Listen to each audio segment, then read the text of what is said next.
this uh, meeting is about, and in this presentation.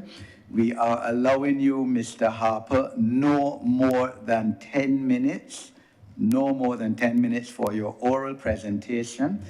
You have already submitted a written presentation, and I would wish to encourage you not to really repeat anything you have said in your written presentation. All of us can read and have read it, and to use your 10 minutes to expand on any points which you wish to expand on. We are very strict with this 10 minutes, sir. After this 10 minutes, any committee member will be, permitted to question you, to ask you to further expand, further clarify on anything you have said or you have written. So, thank you. You're free. The floor is yours. Yeah. So just allow me to share my screen.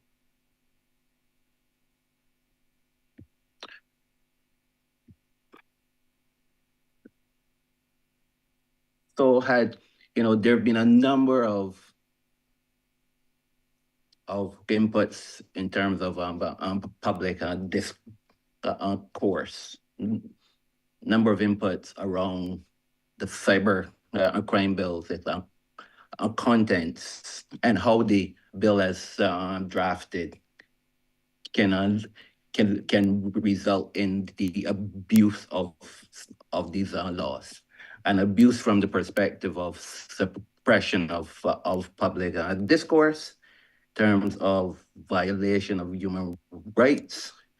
So I just want to start my presentation just to present a few um, headlines which shows from around the world, what type of abuse has occurred. And these are headlines from the last 12 to 18 months. As you can see, there have been issues with abuse of cybercrime laws in Jordan, in Thailand, Pakistan, Egypt, Philippines, India, Senegal, in a number of different locations, and it ranges from targeting and victimization of opponents of public officials. It ranges from digital rights abuses in terms of internet shutdown to prevent persons from expressing themselves or expressing a discord or disagreement with the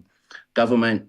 It ranges from attacks on individuals in terms of spyware, disproportionate mass surveillance of individuals. So I just wanted to use this as a bit of the backdrop for my discussion. I had submitted a number of different comments. I discussed illegal access. My perspective in terms of illegal access is there are a number of legitimate uses of so-called access in terms of testers, researchers, activists, whistleblowers, which actually serve the public on good. So I just want to be sure that you can understand that specific impact.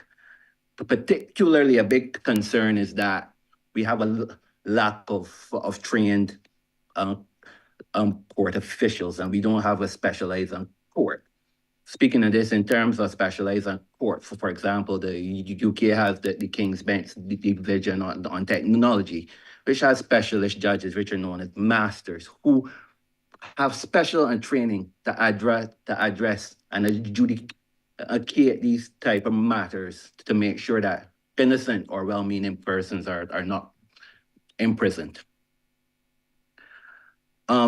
This particular section on modification of programs or the data, this is particularly important because it's misaligned. It's not present in the Budapest Convention, the Commonwealth Model Law on Cybercrime, the Malabo Convention, or any other of the cybercrime model laws. this is actually an outdated term, and it also uses outdated language, and it criminalizes a number of modern productive use cases for modification of software and data processing, whether it be artificial intelligence, free and open source software, open data policies, and creative commons in terms of modifying and sharing data, permission granted to modify and share data outside of the normal authority of the person who has created that program or data. This section particularly is an unnecessary section, and my recommendation is that it should be removed. It can be addressed by part 2.6, which should be actually changed to interfering with data to better align it with the Budapest Convention. Interfering with program or data, that's part 2, section 6. This again uses outdated language, and it should really focus on somebody that has intentionally, without authority, and causes the harm. If something is temporary or not, and doesn't cause harm, it shouldn't particularly be a crime. Criminalizing minor acts, especially acts that don't have any harm in terms of public good, individual harm, corporate harm, is unnecessarily criminalizing individuals. Same thing with part 2.7, interfering with a computer system. This is another particularly concerning section in terms of poor legislative drafting. And it really doesn't address the true criminality, which is really, again, focused on intention, without authority, and seriously hindering the functioning of a computer. As many of the laws, including the convention, focus on seriously hindering serious harm to ensure that minor infractions are not criminalized. Illegal interception of the data, which is part 2.8. I wanted to focus on this section because interception of public information, and this is why I particularly to talk about the lack of understanding of modern computer systems and data management. Because usually one of the foundation of the data management is classification. So if data is classified as public, sensitive, confidential, strictly confidential, if data is public, why should someone be in charge for interception of the data that is publicly available? I think that's a misnomer, and you should really look at if the intention is dishonest, if the intention is harmful, and if it's the intersection of non-public information. The misuse of the devices, I've mentioned this in my submission. I want to particularly refer to the Budapest Convention, which says that misuse of devices, illegal access, interfering with a system, all of these should not be interpreted as imposing criminality, and not for the purpose of committing an offense where it is authorized testing or protection of a computer system. So where there's legitimate use to protect a computer system, to ensure a computer system is robust and resilient, these type of laws should not be used to criminalize those practices. The critical information infrastructure section, which is part 2.12. My concern with this section is that really and truly this is unnecessary for a cyber crime bill. It's already being addressed in multiple different sections of the bill. What you really need to do is to create a separate critical infrastructure protection legislation that focuses on obliging critical infrastructure providers to implement strong cybersecurity measures and making sure that you're monitoring and ensuring that those measures are in place. That goes a lot further than in terms of protecting our critical national infrastructure than a kind of symbolic section about um, critical infrastructure. Mr. Harper, just wish to inform you, you have 2 more minutes. Yes, I know that. 2 more minutes. And I just want to stop a bit as well, just to reinforce. We've had a number of people submit for 2 hours, 5 hours of public submission, and an actual expert, you're restricting their submission to 10 minutes. I think that's a bit unfair. But that being said, malicious communications, again, this really focuses on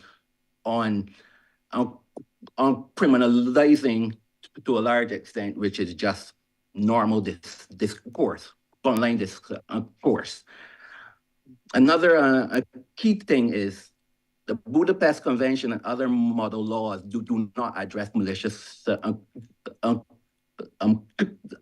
communication.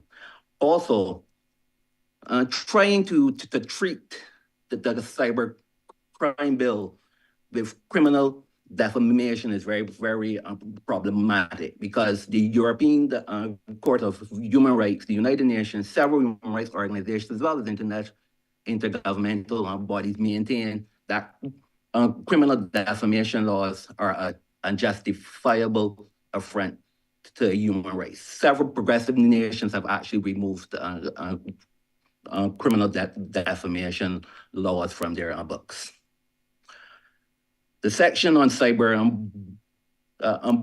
bullying as well. Adults are supposed to be resistant to hurtful words. If you look across progressive nations, cyber bullying laws focus on schools, children and adolescents. They don't focus on adults, and when they do, they're particularly restricted to violence acts, sexual abuse, and harassment. Search and seizure, I've already mentioned all of these other things in my submission. I just want to go to the last part. We have a problem in Barbados with capacity and building. We don't have a national strategic cybercrime capacity building approach for training law enforcement, prosecutors, magistrates, and judges in terms of making sure that they have continuous development, that they understand existing and emerging technology, how those technologies interact with the law, and to ensure that they have the right knowledge and skill set that they can actually administer these types of cases when they do come in front of them. So that being said, I will stop. I'm here and I'll take any questions. Thank you, Mr. Harper. Any committee members wish to raise any issues which Mr. Harper has presented in either his written or oral submissions?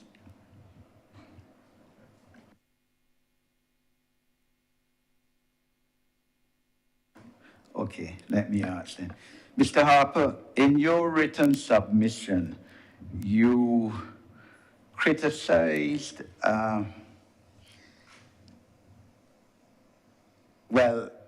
Section 9A and 9B. Let me just get them under misuse of devices. And you can correct me if I am misunderstanding you, but the section speaks to for the purpose of committing an offense. All right? person who intentionally or recklessly and without authority for the purpose of committing an offense. That's section 9A1, for instance. Section 9A2, same thing, for the purpose of committing an offense. So wouldn't you agree with me if I were to argue that hence the use of this device for legitimate testing and protection of computer systems would not come within the prohibitive ambit of Section 9. Because obviously, if you're using it for legitimate purposes, as you have argued, comes within the criminality of that section, you would not be using it for the purpose of committing an offense. So, just to be unclear, offense here is a very nebulous term. It's not properly defined in the bill. In many places, what are offenses? Again, are normal interactions with human beings online. There are other legitimate uses in terms of accessing programs, remixing software data, addressing or using computer systems without the permission or the authority of the person who created them or the person who is licensed the software.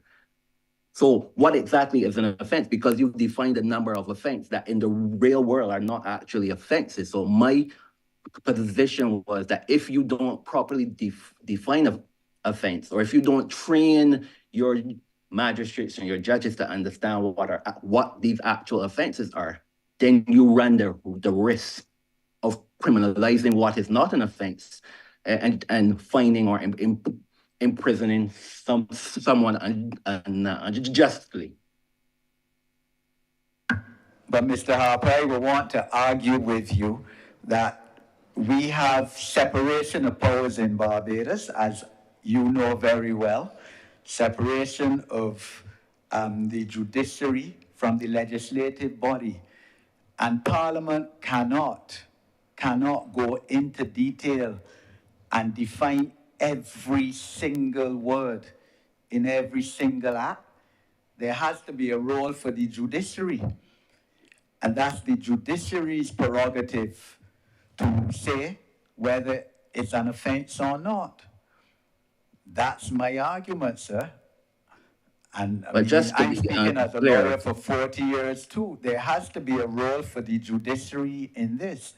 What I would agree with you, sir, is that the judiciary, therefore, we need to ensure the judiciary is well trained in it. As for example, as I understand it, in September, when there was a 3-day seminar here, which Sir David would have mentioned in his submissions, oral submissions, the last time we met, judiciary was invited as well. So I think your stronger argument is that, yes, we have to ensure that the judiciary is well trained on this issue, but to say, sir, that Parliament should usurp the role of the judiciary and tell the judiciary exactly what is the definition of an offense is, etc., leaves, in my opinion, infringes and usurps on the independence of the judiciary, which is a fundamental concept of our system of governance and our laws. So my response to that is, first thing, a 3-day workshop, which I'm very familiar with those workshops that are done by the Council of Europe. That's not training. That's not education. It's this course on best practices and protecting human rights, etc. That's not training. I have trained for cyber crime law, cyber security, privacy, and other similar matters for the last 20 years.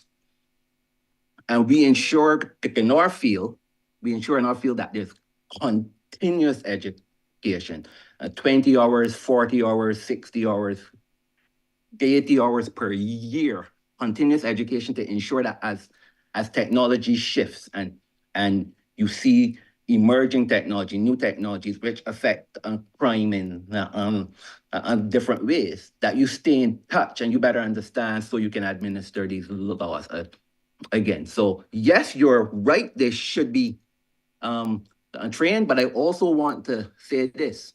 I'm not saying that the separation of powers should be usurped. But if you look at, again, progressive nations, they have explanatory notes explaining in detail what are our crimes, how to understand the difference between the acceptable use and criminal use. They have the guidelines, they have white papers. These are administered along with the laws to serve as guidelines so magistrates and judges can better understand these subjects and make sure that they're administering the laws in the right way.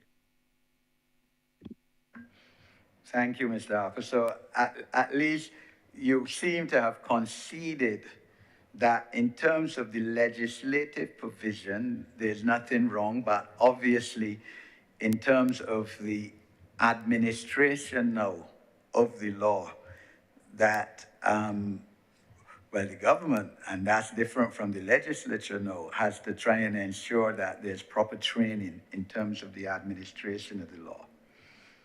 Your So just to be clear, my submission very clearly says that there should be training. So should be some type of note or training that make sure that your magistrates and your judges understand the law. So there's nothing to concede because I think we're on the same page. In terms of your criticism and comments on Section 12, the categories of critical information infrastructure system, and I'm reading your written submission to say that this should be dealt with in regulations as opposed to in a parent act. Well, that's a matter, I think, for the legislative drafters maybe to advise on, but the categories of critical information infrastructure systems should not and cannot be closed. And I think we all accept that in terms of evolving society and governance, just like how categories of negligence, a judge once said, in case law can never be closed, categories of critical information infrastructure system cannot be closed. And therefore it would be contemplated that subsequently that this category would be widened. So what is your comment on that? To address that, so I was very particular with my recommendation. So if you look at the United States, the European Union, if you look at India, Bangladesh, other countries, Sri Lanka, and I'm very familiar with those countries because I have developed their capacity building. I've trained their judges, their legislators, etc. They have what are called critical infrastructure legislation. What that legislation outlines in detail what is critical infrastructure.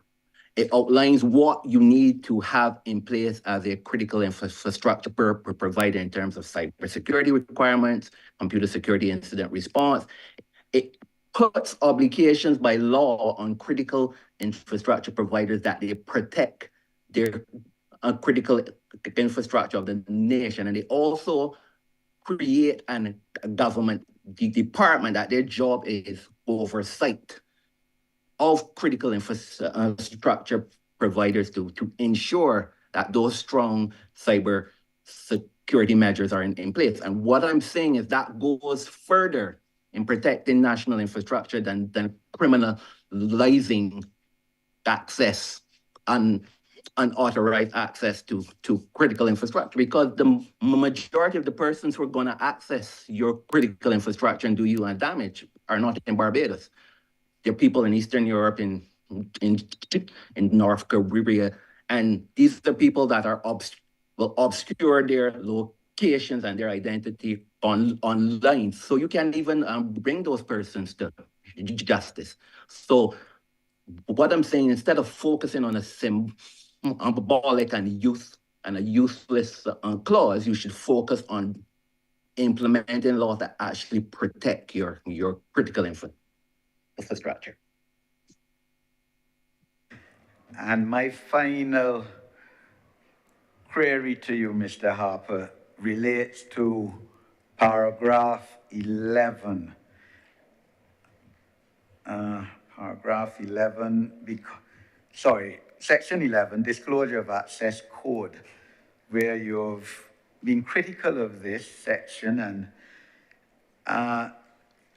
it is arguable, it is certainly arguable, I want to concede that that section, subset 1 and subset 2 of section 11 is that they are duplicitous, and that one could perhaps be eliminated, as you seem to be saying.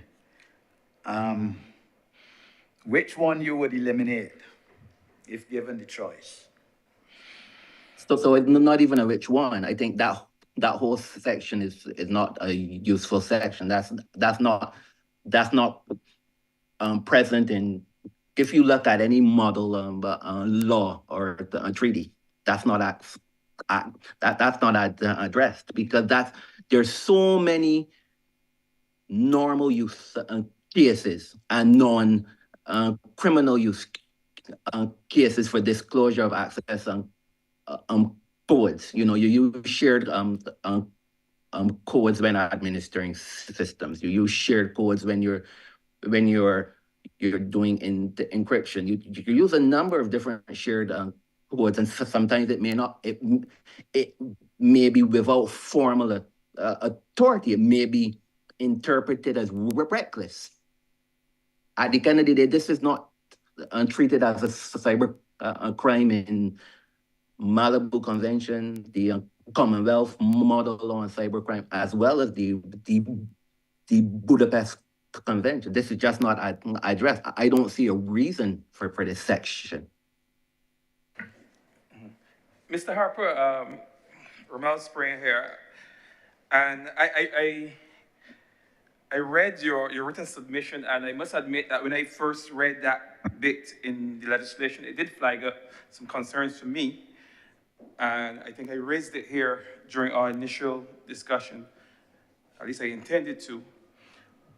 You're saying that basically that, and I caught that when I came in and I heard your oral submission, that we're basically criminalizing trivial matters, and this would almost, and that's me paraphrasing your words from what I understood you to be saying, and this in a sense is a trivial matter, and that there are many normal usage where persons may inadvertently disclose access codes, passwords, and so on and so forth. But the legislation speaks to A, the reckless disclosure, and B, it also speaks to, I guess, disclosure or gaining access to these codes, passwords, and so on for unlawful gain.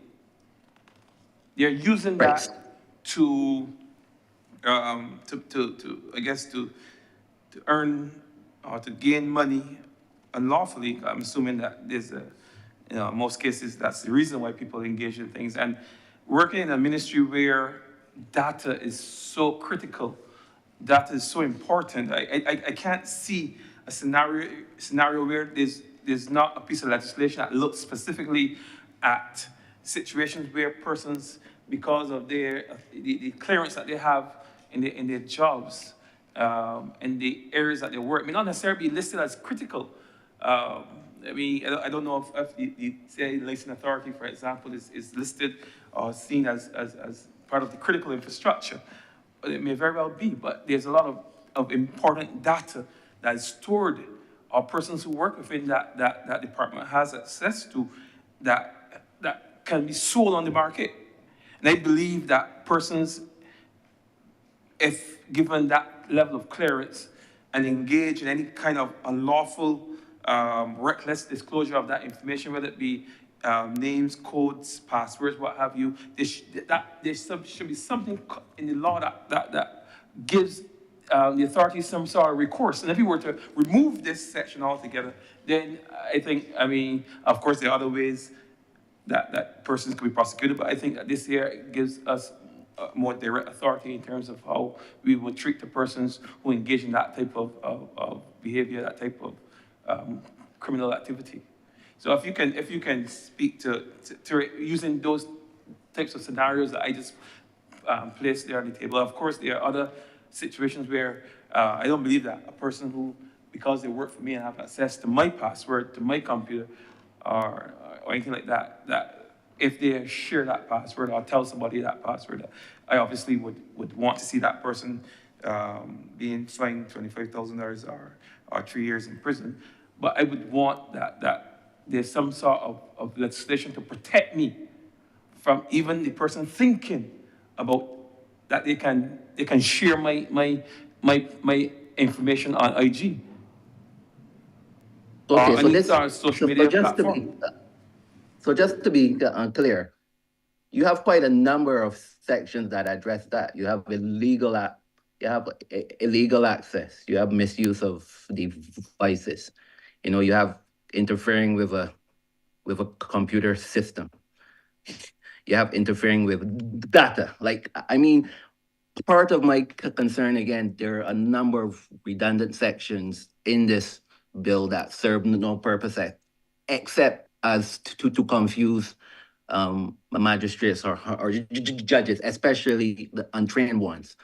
Again, I want to circle back to this is not treated in any other law. This is actually a holdover from our Computer Misuse Act. And if we're supposed to be upgrading the Computer Misuse Act, my my my interpretation would be that you would streamline the law, make sure it's better aligned with international treaties, especially when you're looking or you have expressed an intention to accede to the convention, or when the United Nations has finished the discussions on their cybercrime law, which aligns very much with the convention, then you're going to end up not misaligned with international and treaty and international law. So why not just at this point, when you have the opportunity, just remove a section that's not aligned with international law that serves no purpose, is already addressed by several other sections.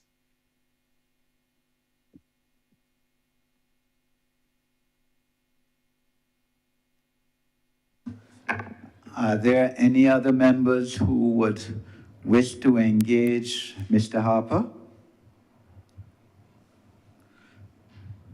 No? Okay. In which case, Mr. Harper, we thank you both for your written and for your oral submissions. We can assure you that we will consider them with the authority and weight that they deserve to be considered. We thank you. Much appreciated. Okay. Thank you as well. Okay. Next up, we have Mr. Stephen Williams, who is here present with us. So, Mr. Williams, we invite you to come forward. Romel, let him sit down. Let him sit down there. Yeah. No, where your bag is. Yeah. Once you don't mind, so that he can face.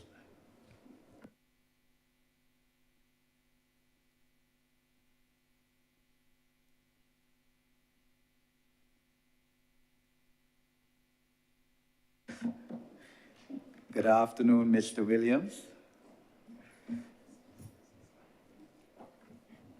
Good afternoon, sir. Good afternoon, members of the subcommittee. You are here pursuant to your written submission to this committee, which is examining the cybercrime bill and the mutual assistance in criminal matters amendment bill, both 2024. And you gave a written submission in your capacity as consultant to the cybercrime bill, you said.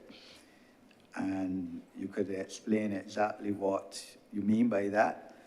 And we've invited you to give a oral submission of no more than 10 minutes on your written submission.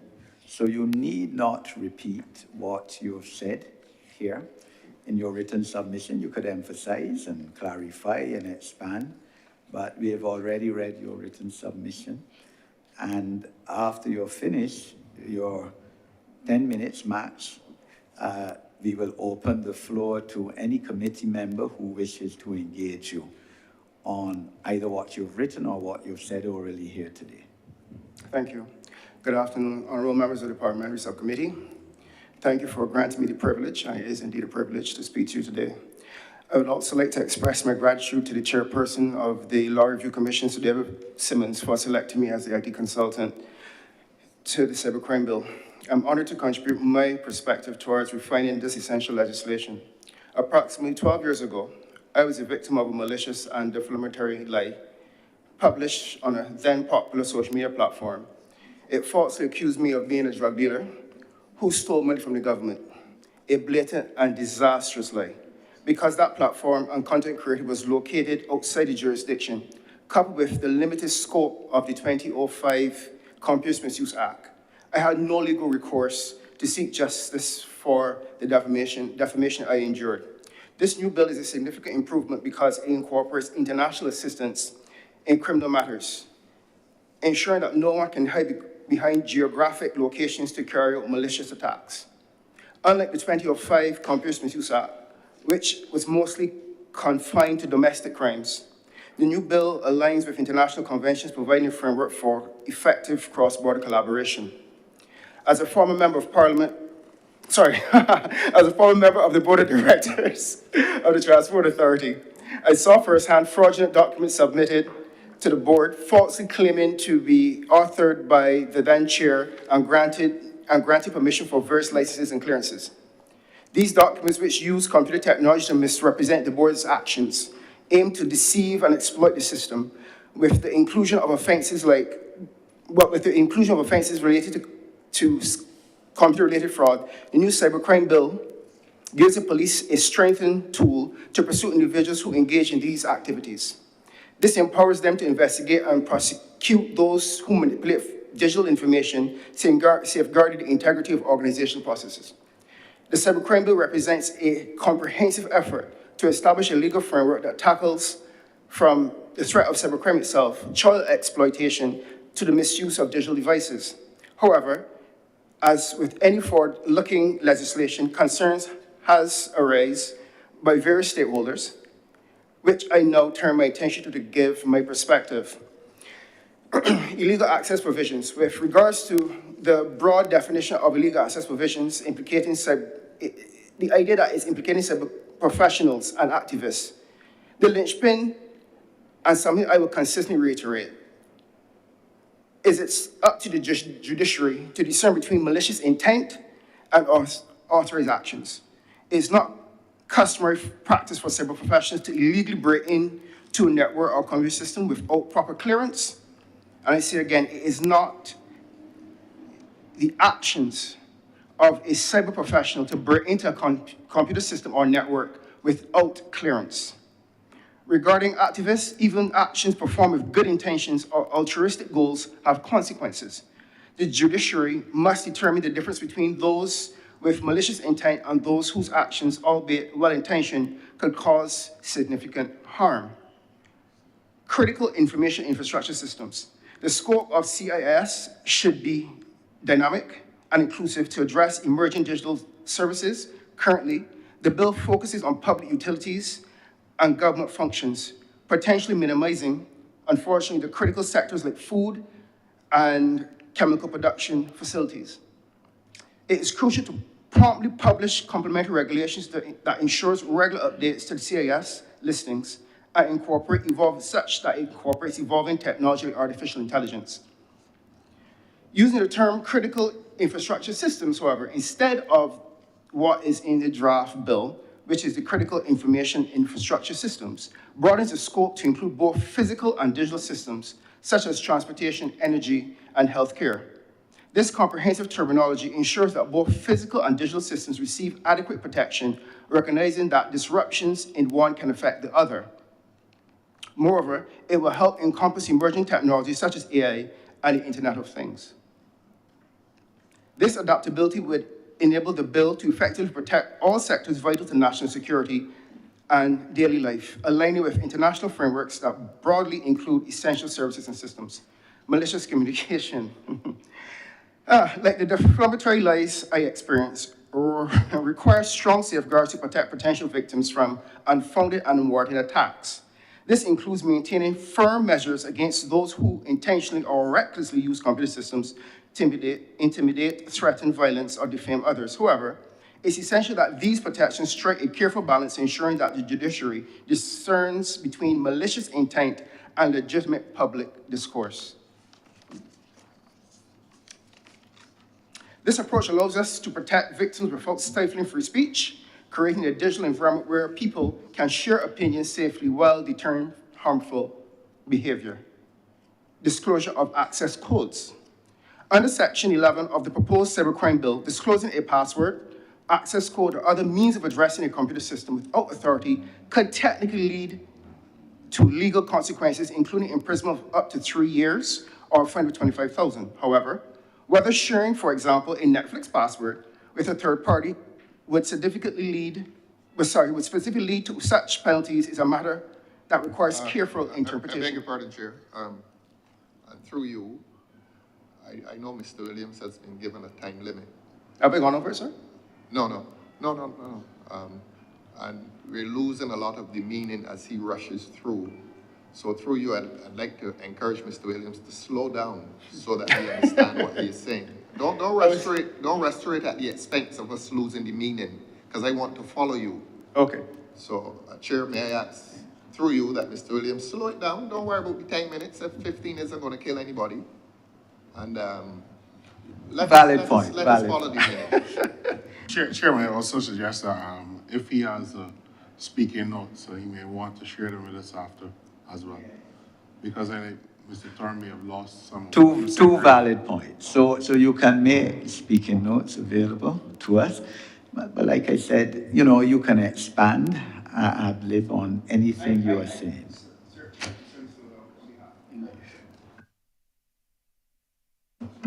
Sorry, I can certainly slow down on behalf of the panel. Thank you. Under Section 11 of the proposed cybercrime bill, disclosing a password, access code, or other means of accessing a computer system without authority could technically lead to legal consequences, including imprisonment of up to 3 years or a fine. However, whether sharing, for example, a Netflix password with a third party would specifically lead to such penalties is a matter that requires careful interpretation. As a consultant and upon reflection, I wonder if this provision would be more appropriate for corporate disclosure of passwords rather than domestic sharing, which could be seen as a civil matter. I leave the decision to the honorable members of this committee. However, if it remains as law, it's essential that courts carefully weigh intent and harm to distinguish everyday behavior from genuinely unauthorized or harmful activity. In conclusion, I wish to leave the committee with 3 points. Intent. It is the core of this legislation rests on the concept of intent. Just like a knife's purpose is judged by how it's used, so too should actions in cyberspace be equivalent by intent, evaluated by intent. Parliament defines what constitutes crime. The judiciary determines whether such acts have occurred based on evidence and intent. Symbiotic regulations. This new law relies heavily upon complementary regulations that dynamically update the list of critical infrastructure services and establish criteria for those qualified to assist the Commissioner of Police with digital forensics. These regulations are urgently needed to supplement and give teeth to the legislation itself. Password sharing. While sharing passwords for personal use may be considered unethical, whether it's a criminal matter or civil matter deserves careful deliberation. My concern with this provision in its current form is that it criminalizes everyday behavior which could lead to situations of possible entrapment or abuse. Thank you for your time and attention on these points. I hope that the points will help shape your decision to strive to create an effective, balanced, and fair cybercrime legislation. I thank you, Mr. Williams.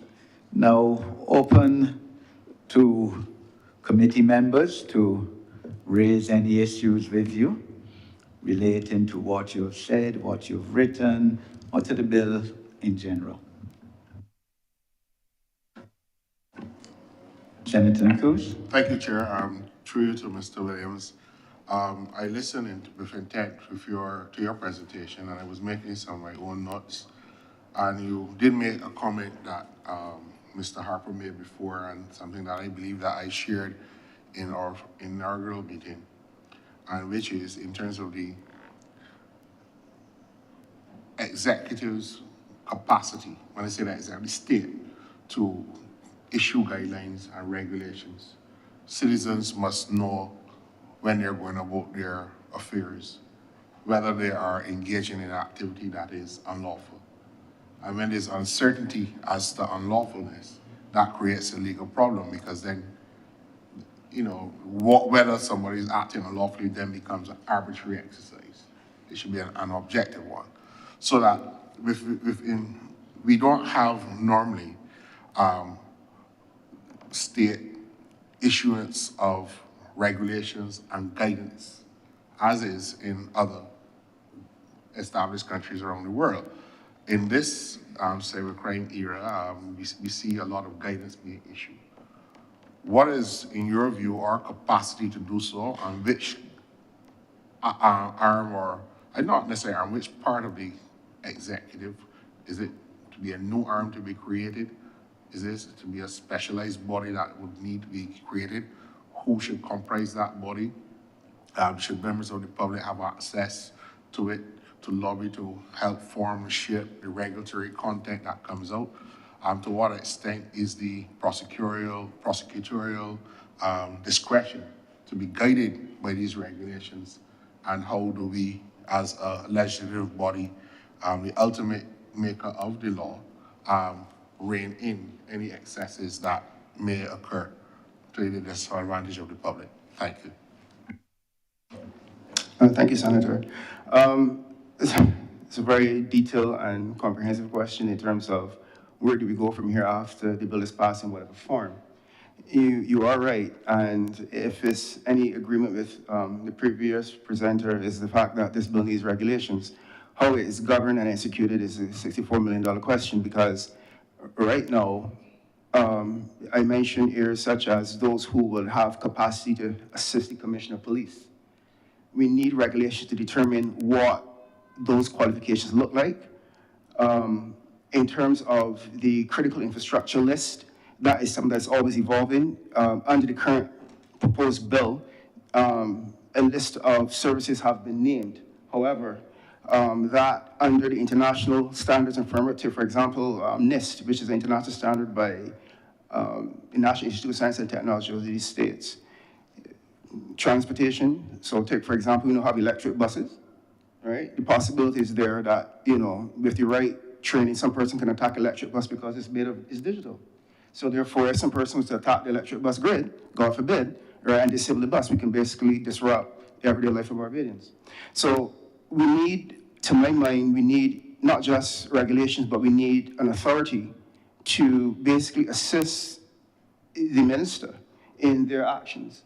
The way the ministry is structured right now is not structured to be a proactive and research-based arm for evolving, technological trends. Normally, the ministries in previous years, to my knowledge, relied a lot on, I would say, ad hoc input from the private sector. So yes, we need an IT authority. And since Steve and I have known you to be an expert in this field, like Mr. Harper, for a long time, there's the view that discussion in cyberspace online is necessarily free and it is a public discourse, but a lot of these platforms are not necessarily very public. They're very what's the correct term? Closed systems? Closed networks are owned by private individuals who will develop the algorithms and the various mechanisms to steer and stir debate in certain directions. And the public believe that these are free, open networks and so forth. The one that I might be participating in may not be the same one that you are participating in, or you might not be having access to the same information because it is being generated based on a perception of what we might like to see. So that, how do you perceive that we can properly regulate this environment? This is all the tech geeks, no offense intended, the domain of people who are techno savvy in these areas and stuff. But for those of us who happen to like a good spy movie or the modern movies with all the technologies and the investigations going on using cyber resources, how do we cope with this environment? I mean, the legislation is the first natural step, and to what extent, after we pass the laws, are we necessarily going to be able to detect cybercrime and also to be able to protect people from it? Thank you. I think that before we have that authority, we have to determine exactly what we want to do. Because, for example, the police needs additional resources. I met a wonderful chap in the police force that is a forensic specialist, but they also need other arms of the police force. We don't necessarily, truthfully, Barbados has had a very rough time accepting the transition into the digital era. So let's look at your point with how then do we go forward with, I don't want to use the word policing, but let's say, supporting, monitoring, and building out, right, capacity for governance in terms of this cyberspace and social media space. Part of it comes down to, and I like what Barbados has done over the past concerning the social partnership. So there's a role for government to play. There's a role for the unions to play in terms of ensuring that citizens and the members of unions have representation on, for example, an authority to make sure that their interests are served. But more importantly, we do need civil society on a whole to participate. And what I've seen consistently is that there are few people who understand the problem and then put squarely the entire problem at government's feet. And I think that that's part of the problem because government only has so many resources at its disposal, but yet social media and social governance is everyone's problem. I think that what government can do is provide a framework and an authority for people to actually feeding those concerns to. I think that is the next logical step. But how is that authority structured should be something that is desirous of consultation.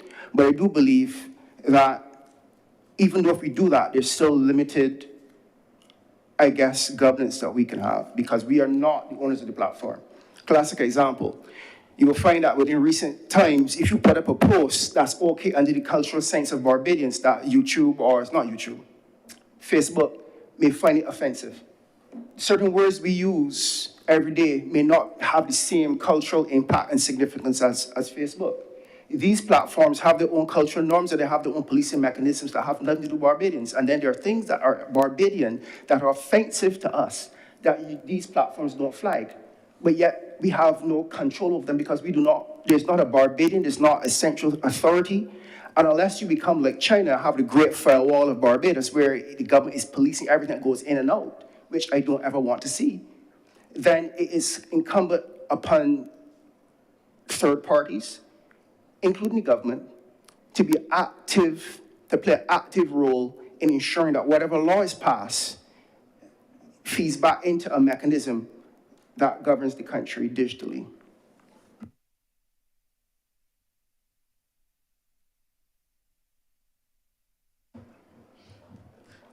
Honorable Leader of the Opposition.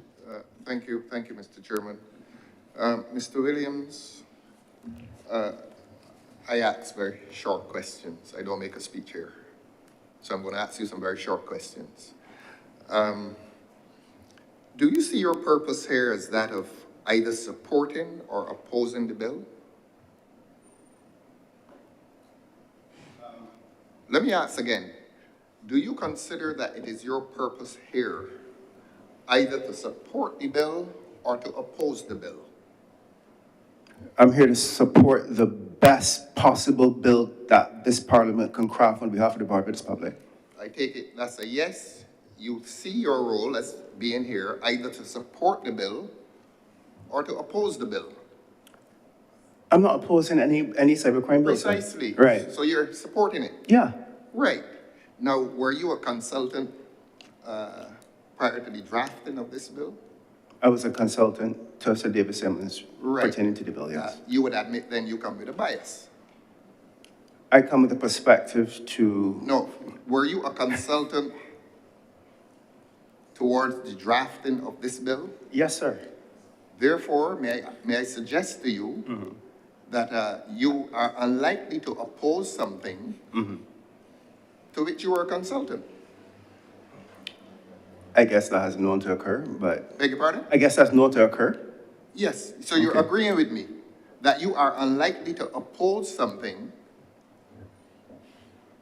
drafting of which you were consulted. But I don't oppose the bill. I know you don't oppose it, but I'm asking a different question. Right. Do you agree with me that you are unlikely to oppose something to which you were a consultant? Fair. You agree with that? Fair. Good. All right, we've established that. So you do support the bill? Yes, sir. Go ahead. Yes. We can make this short, you see? Okay. Now, I was reading your conclusion, and one of the reasons I asked the chairman to ask you to slow down was because we were losing, well, I was losing a lot of the meaning, and I wanted you to slow down. You wrote a conclusion here, and I was trying to read it while you were speaking, and you said, let me read the first two lines for you. The effectiveness of the Barbados Cybercrime Bill hinges on the ability of the judiciary to discern the intent behind the actions of defendants in cybercrime cases. Now, if you read the other 4 paragraphs coming after that, in your conclusions, you do make repeated reference to the judiciary.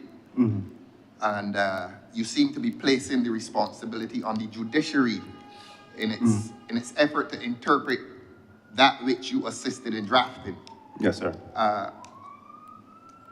Together with the judicial responsibility, do you consider that Parliament has a responsibility? Prior to judicial intervention, do you consider that Parliament has a responsibility to do that which is just? Of course, sir.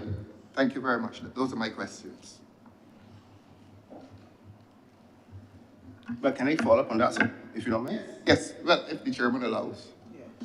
Sure, Mr. Williams. Sir, of course. But in my humble opinion, it is Parliament's decision to determine what crime looks like. I see. So the question then, do you consider that as we agreed, you focused on the judiciary. Yeah. But I've taken you to Parliament, which acts before the judiciary. Correct. Yeah, I understand that, sir. And do you consider that Parliament, in the drafting of this bill, has done its duty entirely in terms of promoting justice? I think the draft of the bill, well, the reason why we're here is that I agree, it's not a perfect piece of legislation. It's not perfect. It's not perfect, and nothing will be perfect. No. Right? You said it's not perfect. It's not perfect. Don't worry about other things. You're saying that this bill is not perfect. No, it's not perfect. Okay. You're going on the record. You know this. I understand it's not perfect. In my record too, I also said that, for example, critical information infrastructure systems. So there are areas of this bill that you think need improvement. We're in a subcommittee, that's why we're here. We're here to improve what is there. So I'm asking you a direct question. Are you saying that there are areas of this bill that require improvement? If it's not perfect. It's not perfect, and just like I mentioned that area, I think that we would get to a more perfect bill when we deliberate these sorts of... Where we have this kind of... discourse. Yes. Yes, thank you very much, Steve. Okay. We're not fighting. Yeah. Sometimes you don't even know what it looks like. Thank you, Chair. Chair, can I? Sure. Mr. Williams, Senator Walters. Mr. Williams, you were speaking quite swiftly earlier, but did you also say that you were also a victim of cybercrime at the beginning? I was not a victim of cybercrime because it didn't occur under law. It did not fit that definition of cybercrime. But in terms of some person basically tarnishing my reputation, I was a victim of some person tarnishing my reputation, sir. So I guess the lawyers here can, and Mr. Thorne, you can guide us here as well. A lot of, in the public domain right now, people are saying that we have the Defamation Act, which sufficiently deals with defaming of a person. Sanctions in terms of that. How did you seek legal recourse through that Defamation Act? The person did not reside in Barbados. The person was in North America. I will have to get some other thing to say that our defamation laws extend to the United States in terms of that, fits that bill for defamation in the other states. Then when we look at how the current Computer Misuse Act did not necessarily extend that far to say that one can go after what may be occurring under a digital sense in another jurisdiction. So whether defamation would have occurred is a good point that I may have some recourse under that. The fact is that it was a cross-border issue and there was no cross-border implications in the last bill, in the current Computer Misuse Act, which means that would be a weakened position from that perspective. And at the time, the social media platforms did not necessarily see themselves as being governed by certain laws as well. Thank you, Chair. Thank you. Mr. Williams, the bill as presently drafted has been criticized by some as being an unreasonable limit on the constitutional right of freedom of expression. And I want to say freedom of expression because that is what the Constitution says, and not freedom of speech. There's no constitutional right to freedom of speech in Barbados, as there is, I believe, in the United States. And of course, that right, as defined in the Constitution, is curtailed, as is every provision within those sections of the Fundamental Rights Act of the Constitution, I believe, sections 12 to 23. What would be your response, if any, to the criticism of this bill as presently drafted, that it infringes unduly and unreasonably the constitutional right to freedom of expression? Mr. Chair, I don't think so at all. I think under this bill, I think the intent is to do harm to an individual.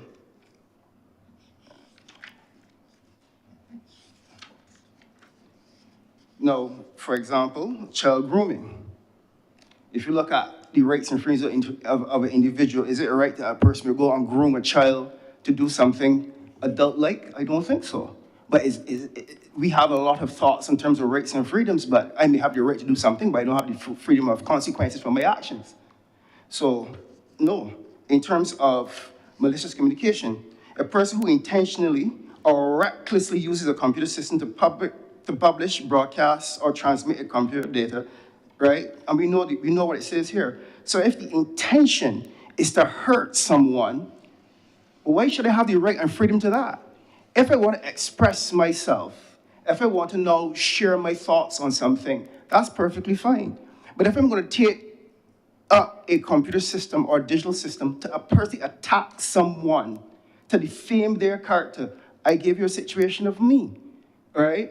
Where I have never been associated with that type of action that hurt my character. And everyone in life just has their character, sir. So therefore, if some person can take up and hide behind a jurisdiction to attack someone, The difference is, you may say, Steve, well, people know that ain't true, man. The difference is when you publish it on the internet, if there are 10 people that know me, there are 2 billion people that do not.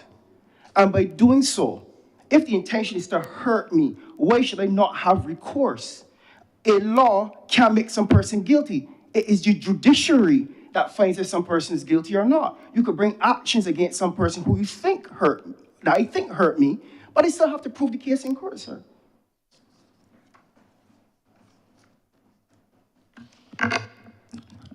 Are there any other comments from members? Yeah, Mr. Williams, when you, in your submission, when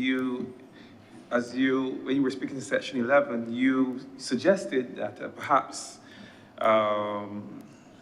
this section should be treated, or at least there should be some category that speaks to commercial versus domestic misuse of access to codes and passwords and so on and so forth. I think that was a suggestion that you made. If you can expand a little bit on what you meant and why you believe that that should be domestic and not exactly what you just described, where a person would have defamed you overseas. That too could also be seen by some as non-commercial and it could be domestic as well. So if you could say so. Okay, in relation to the disclosure of codes,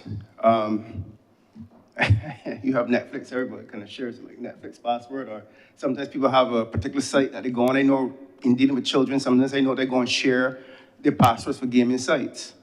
Before you go any further, Mr. Williams, remember the bill speaks to recklessly, intentionally. It also speaks to unlawful gain. You're doing these things for unlawful gain. You're not just doing it because you have access to the information. There's an aspect of the section that speaks to unlawful gain. So you cannot dismiss or divorce that particular aspect from the bill, from that section. And fair enough, and that's why I said, to me, some aspect needs regulation. Because, a person who intentionally or recklessly blah, blah, authority, blah, blah, gain access. I'm reading strictly here, right? And I'm not saying unlawful gain. Maybe I misread it, sir. Right, but one stands on its own. This 11.1 stands on its own, sir. There's another provision for 2. So 1 on its own speaks nothing but gain. If 1 linked to 2, fair enough. But 11.1 stands on its own, sir, as a specific treatment, right? 11.2 stands on its own as a specific treatment to the offense. So on its own, that's why I said it's up to this chairman to determine such actions, but this is where regulations will come into play, because I do take your point. There are certain situations where it may not even be the corporate sense, but some person now uses for unlawful gain to, for example, sharing passwords for commercial purposes. Right? But I think that speaks to intent. But that's where I'm thinking regulations is needed to this specific act. Because with regulations, it can now start to have that nuanced perspective. That's why I said to the Honorable Opposition Leader that the bill isn't perfect. What will make the bill more perfect is if you have regulations quickly to this act, so some of these nuances can be further identified and vetted. Because left on its own, it may be okay, but in the sense where you just brought up where, for example, it's unlawful gain, where I decide to share my password for money. So I decide, you know what, all right, I got a Netflix account, I can sell my Netflix account for $5 to 3 friends on a weekend, all right? That's unlawful gain. I don't have the right to do that, all right? But regulations now would determine to me, all right, instead of being so granular, I don't want a granular bill, because if you have a granular, minutia cybercrime bill, then we're going to be back at this again next year, or another 2 years from now when technology has changed. So we do need to have a situation where regulations come extremely quick for a bill like this, sir. Yeah. Or you're going No, just to summarize that, I believe Chair would have said that we perhaps will have to look at this section with the view of conflating it, and I think you were suggesting that we probably rejig the entire section. And some of what is listed should fall under the regulation. So I take your point, I just want to thank you for your response, Honorable. Thank you. Thank you, MP Springer. Mr. Chairman, just one short question again. Mr. Williams, in answering Senator Walters, you made a very interesting comment. You cited the example of an offender overseas against whom it was difficult to find a sanction. And now you speak with the authority of a consultant, and I want to ask you if a major focus of this bill is the pursuit of persons overseas whom you can't otherwise capture. Sir, can you rephrase the question again? Yes. In answering Senator Walters, you cited the example of a person who may have defamed you, and that person is overseas, so that you can't pursue that person in terms of defamation of character lawsuit. And you referred to the usefulness of this bill in going after that person when you consider that it goes with the mutual assistance legislation. I want to ask you as a consultant, and you do speak with the authority of a consultant, and therefore you'll be persuasive as to the content and intent of the bill that's before the House. I want to ask you to say to the public, if then a major focus of this legislation is the pursuit of persons overseas who are offensive against Barbadians living here. If that is a major focus of the bill, the pursuit of persons who are overseas who may be otherwise difficult to capture by a defamation lawsuit. Every aspect of this bill was looked at. I don't think there's any one specific area that had more attention, honestly. I think given the fact that, and you would appreciate, sir, that when we had the Complete Misuse Act, there was no social media. When we had the Complete Misuse Act, there was no such thing as social media, right? Especially in its current form.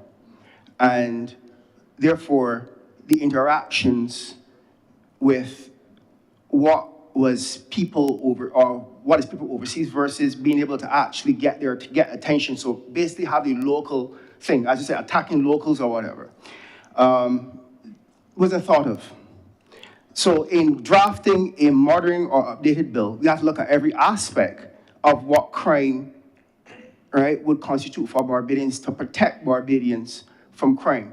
Part of that, sir, is to ensure that we had jurisdictional assistance.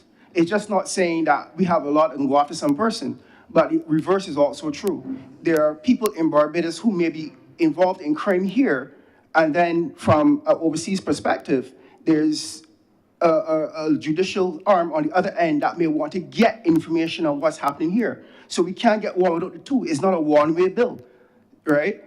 But my question to you is whether in the drafting of this bill, is the overseas person a major focus of attention? As opposed to a local person gossiping and that kind of thing. No, sir. Is the pursuit of the overseas person a major focus? That's a yes or no? None from any So meeting that no, the bill no. intends equal pursuit in relation to overseas as it does against Yes. locals? Yes. It's the protection of the citizens of Barbados. Yes. Whether the person is overseas or here. or whether the person is some person overseas and not even a Barbadian, once we have a jurisdictional relationship. Yes. So the person not even have the Barbadian connected to Barbados, if you harm Barbadians and you're overseas. Right. So the pursuit is equal. Correct. Right. So that if you have a person here committing the offense, this bill intends to go after that person with equal intensity, equal force. I believe so, sir. Thank you. So that anybody can be charged. Anybody could be charged, but not everybody could be convicted. Precisely. You're back to the judiciary again. Would you agree with me? Last question, sir. Would you agree with me that based on the content of this bill, these offenses are likely to be committed every minute of every hour, of every day. You're a social media man and an expert, not in committing the offenses, but you pour over social media, and you would agree with us that these offenses are committed according to this legislation, almost every second of the day. Every new opening of Facebook, you will see an offense being committed. Is that not correct? I would say every second of the day. What I would say is that there's a difference between All right, let me put it differently. This could become the most frequently committed criminal offense in Barbados if this bill passes. A story comes out in the paper, for example. We see it all the time. Some incident they're reporting on, and then the comments that come underneath it. The insults, the offensive language, the defamation. Don't you agree with that? That this bill will create the most frequent criminal offenses in Barbados? Sir, I would say that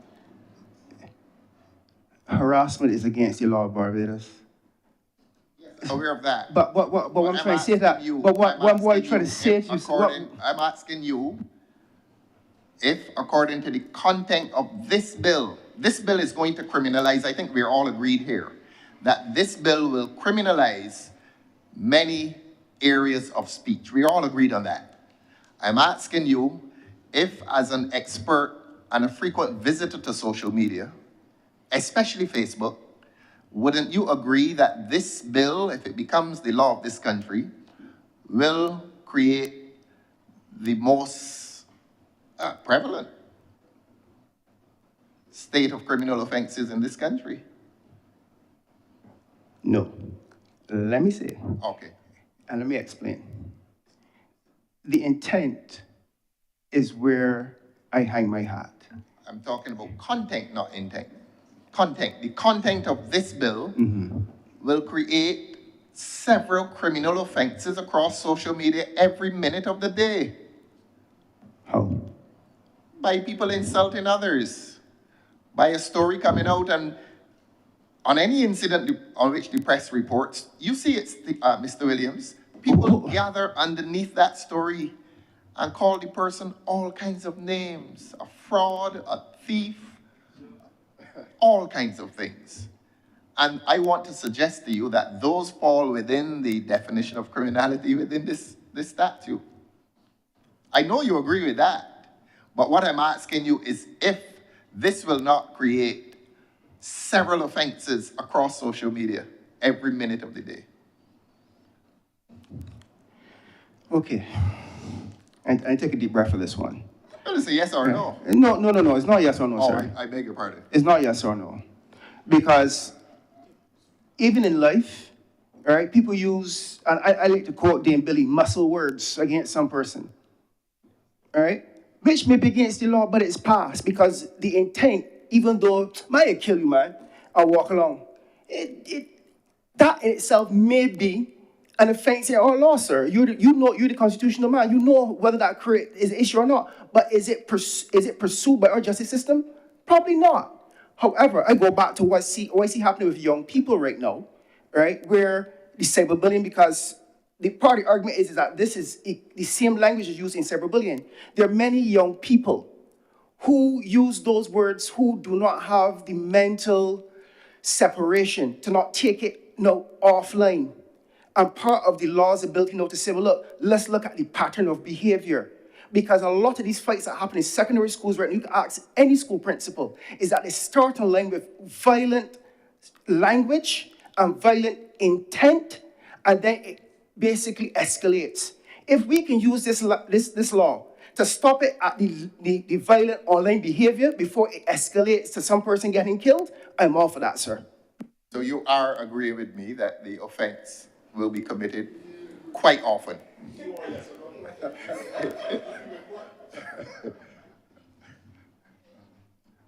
At the end of it, would you agree with me, Mr. Williams, that this bill, this act, this law will create offenses quite often when you consider that young people and old people and middle-aged people spend much of their time on social media commenting, saying things that are offensive every day, all week, all month, all year.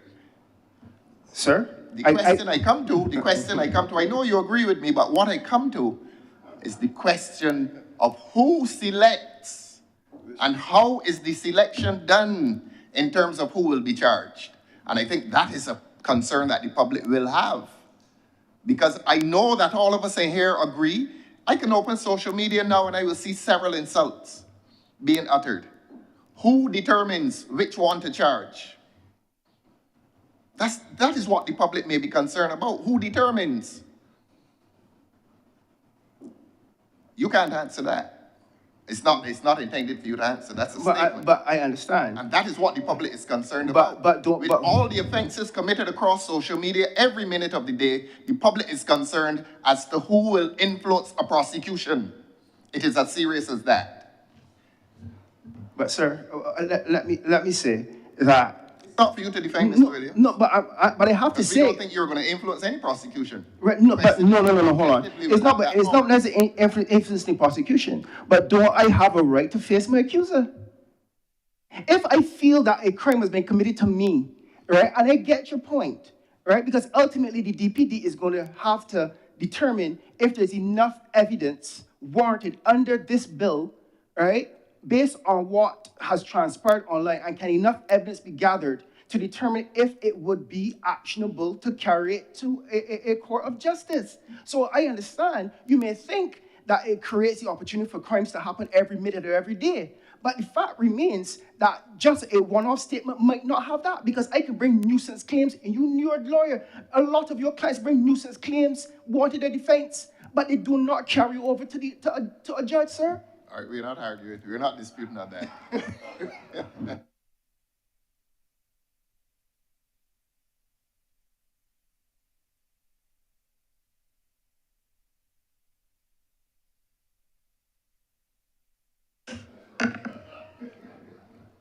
Mr. Williams, just want to address a couple issues. In your written submission, you said that the definition of terrorism should be expanded. Can you comment further on that? In terms of cyberterrorism, I take the point, and I think I would like to withdraw that statement. I know I submitted to the department, but I would like to withdraw it. On further reflection, I can say why. It's linked to our anti-terrorism bill. And my concern was by not having it defined under the umbrella of cyber, that it might not necessarily include certain types of actions, just like how, for example, we speak strictly to information, critical information infrastructure.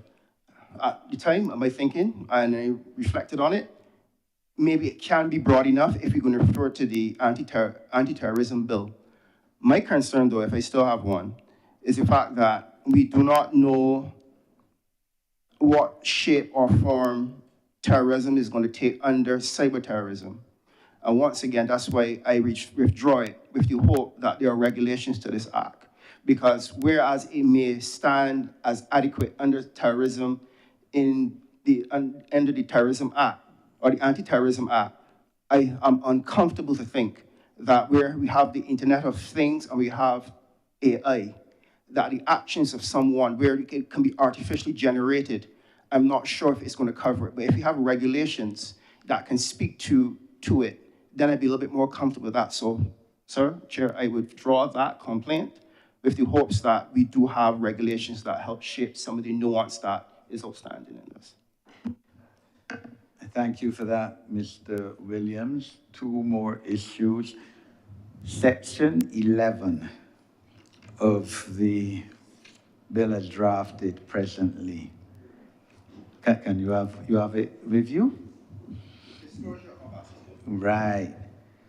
Subsect 1 and subsect 2 seem, at least could be interpreted in some way as repeating themselves with each other. What would be your comment on that, and if you were to eliminate one subsection, which one would you eliminate or advise to eliminate? Could you give me a quick second to just... Yeah, sure.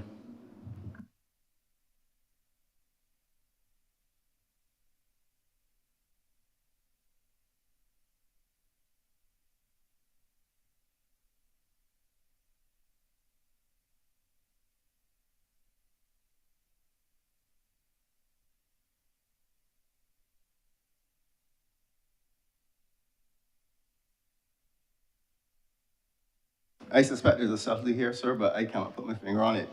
What I can say is that if it is left in, if either of these two inserts are left in, my concern would be the judiciary's interpretation of it, meaning that if I share a password and some person feels that, you know, in doing so, I broke the law and brought a case against me, and the DPD was to have a very strict interpretation of the law. Under 2, I could be facing 7 years in prison, of which it doesn't seem to say if I'm a repeat offender. I thought 2 was going to speak that if I repeated the offense to 1, which is normally the case where you strengthen the first version with the second. So this looks like more like if the language may speak, if I am found guilty under 1 and the person who continues to do it again may find a lengthier term imprisonment, as usually the case. So like with critical infrastructure, if I break into something once and I get slapped with a hard fine, but I do it again, it means I'm a repeat offender, so therefore the charge is double. In this particular case, I would get rid of 2. In this case? So in this case, I would get rid of 2. If you have to leave 1 back, I would get rid of 2. But I'm sure there's a nuance in here that I'm not seeing it. I'm not a lawyer, sir, so forgive me if I'm not seeing it with a legal eye, define subtleties of these 2 particular paragraphs. My last intervention with you, Mr. Williams, relates to section 19.1a, the issue of the intimidation aspect, which appears to be criticized by some as to intimidating a person and, well, intentionally or recklessly through use of a computer system, but that can be criminalized. I know that the Guyana section as well is similar but not the same. And I'm wondering if you would wish to recommend any amendment to that section, that subsection on the issue of intimidating a person. Sir, I think that's a politically identified, because I can give a perfect example where it should be left in. There are situations where young women are being intimidated online of not doing something. Classic example, this is an example, I'm not bringing up a specific case. But if my daughter is bringing a case against an individual, and that person is a well-known person within society, and people get to social media to intimidate her to change her mind, does it not fit this definition in its current form? If, for example, a person gets online, all right, and realizes that, you know, pretty girl problems, all right, young people get online, all right, and intimidate the person. You don't go into this so-and-so competition, blah, blah, blah, blah, blah, and things happen and pop off, and intimidate that person not to participate in an event, not to participate in a sport.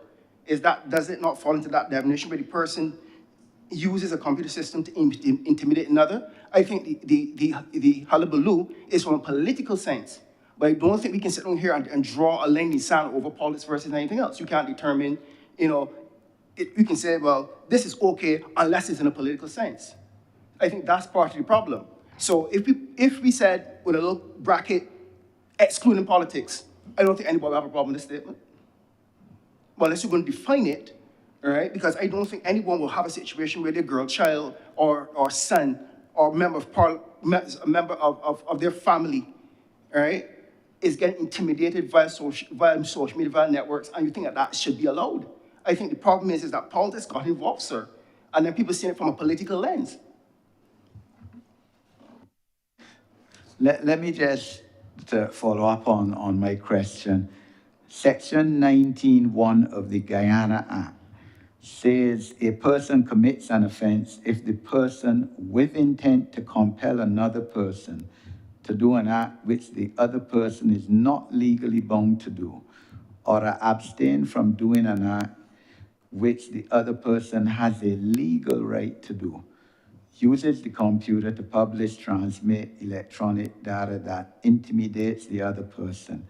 That person commits an offense, subject to criminal law. In other words, the Guyana section expands a bit on it by speaking towards compelling another person, seeking to compel a person to do an act which is not legally bound to do, or abstain from doing an act which the other person has a legal right to do. Whereas our proposed section is general, just a person who intentionally or recklessly uses the computer system to intimidate, guilty of an offense. So I'm just wondering, do you think there is reasonableness in preferring the expanded Guyana subsection on this issue? I can't don't tell yes or no question, sir. Reason being is that, for me, there's certain suggestions that were made under regulations, and this is not one. You're asking if the intention of this particular section can be expanded and not weaken the whole entire law itself, because each section builds on the other. For example, this particular malicious communication, right, strengthens the cyberbullying or reiterates the cyberbullying section. I do not know if we take out something or expand upon it, is going to weaken any other part of the legislation. So I'm saying that maybe it's a good argument, but I'm not a lawyer. So for me, what I would say under malicious communication, the intimidating a person, using a computer system to intimidate someone, I take your point. Well, they have gone and defined it, right? I'm always in favor of broad law where possible, right, and regulations where practical. So for me, that is one that I do not have a straightforward question. I wish I can give you one, sir. Okay, Senator Walters.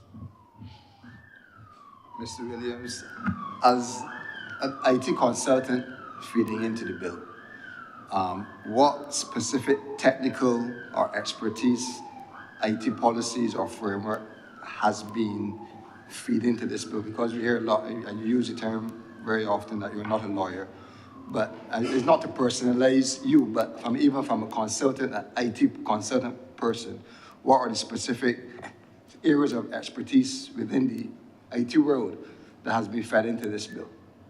Okay, so take for example, within this particular bill, it refers to things such as how ISPs will be involved, all right, things like traffic data, what they will provide to lending assistance to the police. I think from my perspective and where I lend assistance is in terms of how things may be practical. So that's why I said coming out with the regulations, coming leaning towards regulations, because to be helpful to this bill, we'd need regulations. So for me, areas of this bill speaks to anything dealing with how technology might be impacted, or how people might be impacted with technology. So I didn't get a write a piece of legislation, but I maybe ask questions in terms of how would technology impact this bill. So is this practical? And for me, I'm always for broad-based legislation, because we ain't coming back to this. In 2005, we ain't come back to this for another 20 years. So for me, I would say if this piece of legislation is in here, this may be how it looks like in 5 years, given where technology is going. So section by section, my responsibility was to ensure that it stood a reasonableness in terms of the time that it would be valid for. Or if it is a technical term, such as traffic data, right, how would that impact basically the legislation in terms of carrying out certain functions, in terms of what has to be given up in terms of the information. If you have to hold on to, for example, going back to my organization, if I'm required as an IT person, to hold on to data, all right, how long we hold on to data for, what that should look like, these types of things that will impact a case. Because for me, I really like to see some regulations, because there was a case called, let me give you my example again, right, where it was a situation with a client of mine. I had to hold on to his hard drives. So how long I have to keep the data for, what condition it may be in. So there's certain questions that the chair would have referred to me and say, well, Stephen, what does this mean? You know, would this be a situation technically that we have to worry about, right? Those types of things. So it's not that I had a hand in writing the law, but being an advisor to the technical aspects of the law. Okay, we thank you, Mr. Williams, for your input. You can be assured that both your written and oral presentations will be considered with the weight that they deserve. So we thank you for coming before us this afternoon.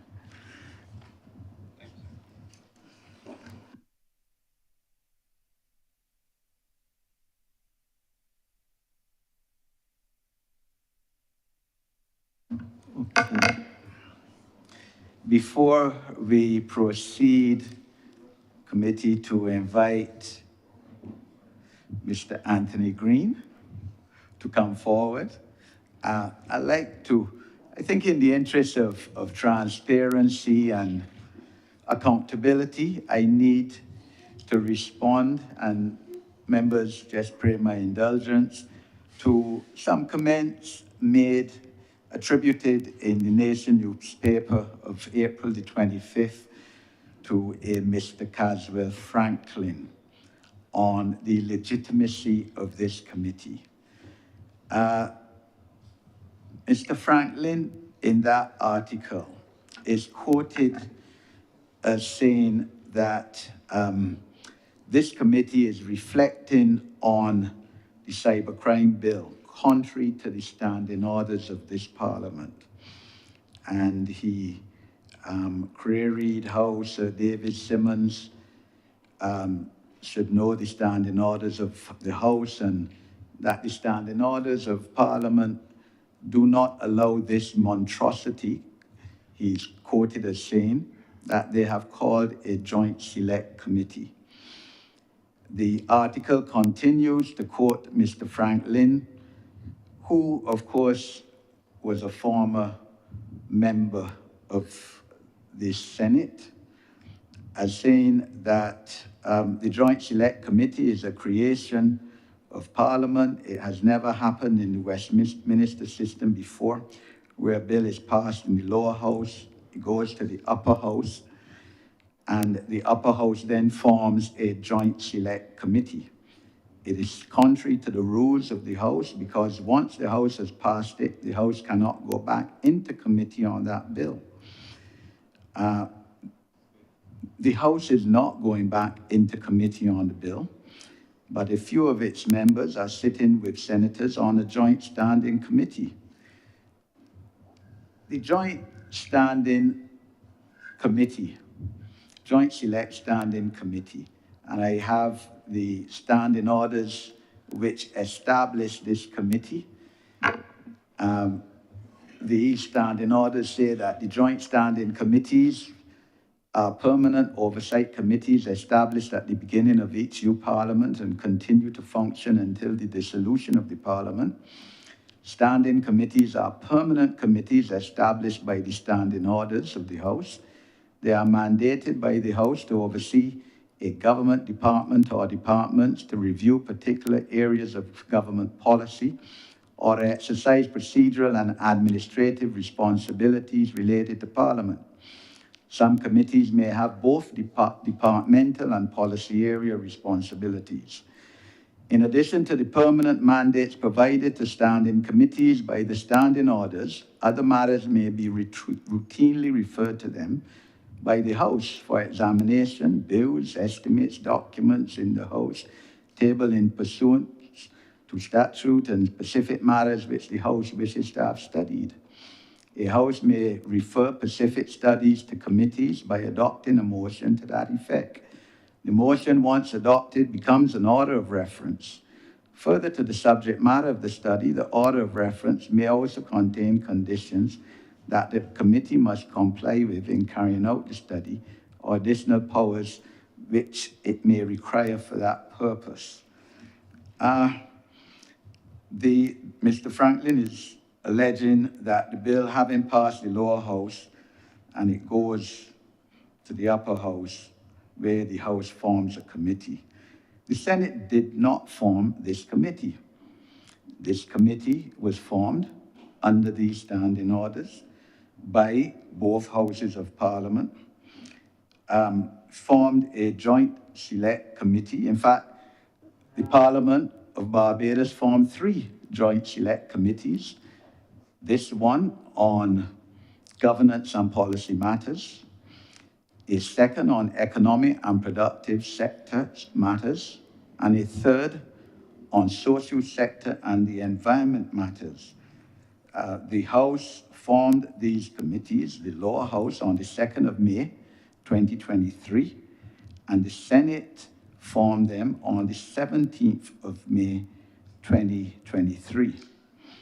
Standing Order 48.1 of the Standing Orders of the Senate empowers the Senate to commit a bill to a select committee, which is a fact which Mr. Franklin in the article acknowledges. The Senate has so committed this bill to this joint select committee, which has been established by Parliament. So the issue of Mr. Franklin asserting that the bill having been passed in the House, then if the Senate had problems with it, the Senate could identify these problems and send it back to the House, or they could have formed a committee of the Senate to investigate the bill, is not relevant here, does not apply. This government, by forming these committees, is committed, as expressed in the Charter of Barbados, on the passed in the Parliament of Barbados on the eve of our becoming a republic. It's committed for the development of active citizenship to deepen the effectiveness of our democracy. And this is what this process is about. Furthermore, it is an accepted tool of parliamentary law that the House can regulate its own procedure, known as exclusive cognizance. Exclusive cognizance, simply put, is the right of each House to judge the lawfulness of its own proceedings. And Parliament has exercised its right, the exclusive right of the 2 houses to make and vary their own rules of procedure to protect the legislative supremacy of Parliament. And that is what has been done. The Senate of Barbados on the 16th of February 2024 passed 2 resolutions which have sent these 2 bills to this joint select standing committee. And by doing so, it is fully within its right to do so, fully in terms of the law, fully in terms of the standing orders and regulations and powers of the Parliament of Barbados. And this is simply a way of trying to improve the functioning of Parliament, which is, of course, ultimately the forum for the people of Barbados, and allowing the people of Barbados to have a say as they choose and as they wish, either verbally, orally, or both, before a subcommittee, a standing committee of this Parliament made up of members of both houses of Parliament.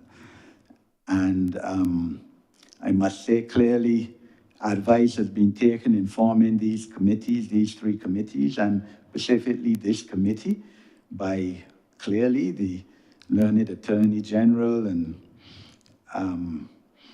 we have on this committee the Honorable Leader of the Opposition.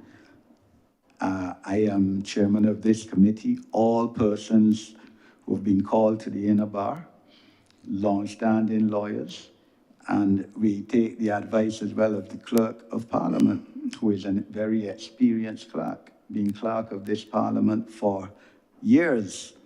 So I just felt that in the interest of transparency and accountability, I couldn't let what Mr. Franklin is reported to have said go without a response, because he's effectively said that this committee has no legitimacy. And I wish to publicly respond and refute that charge. Mr. Anthony Green, we invite you to come forward and to give your oral submission.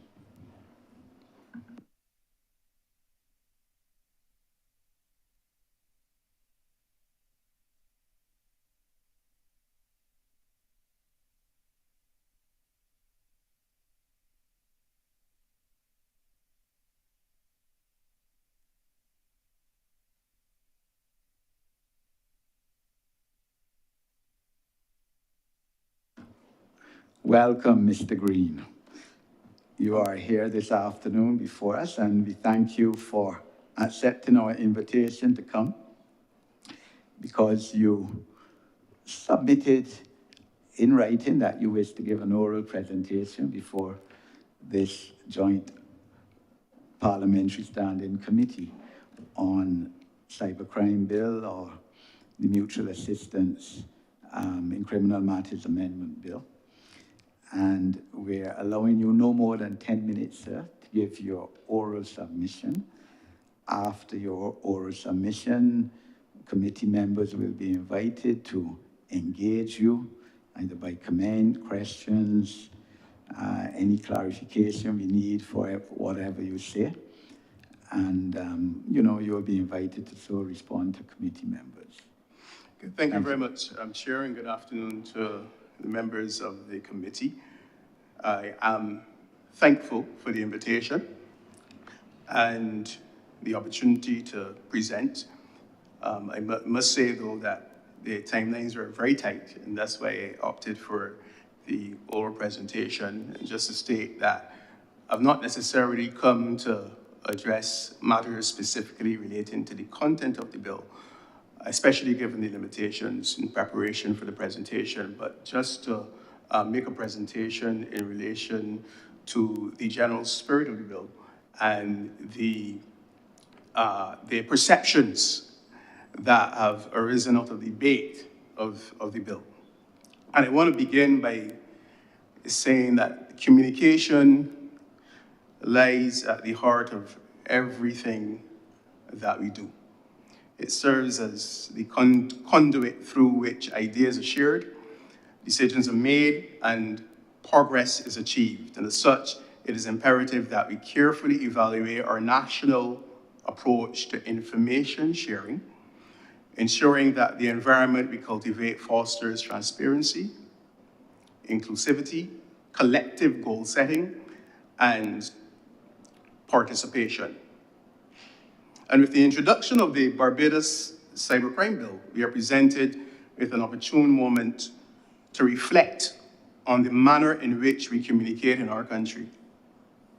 Our communication strategy should not only facilitate the dissemination of information, but also empower individuals to actively engage in shaping the future of our country.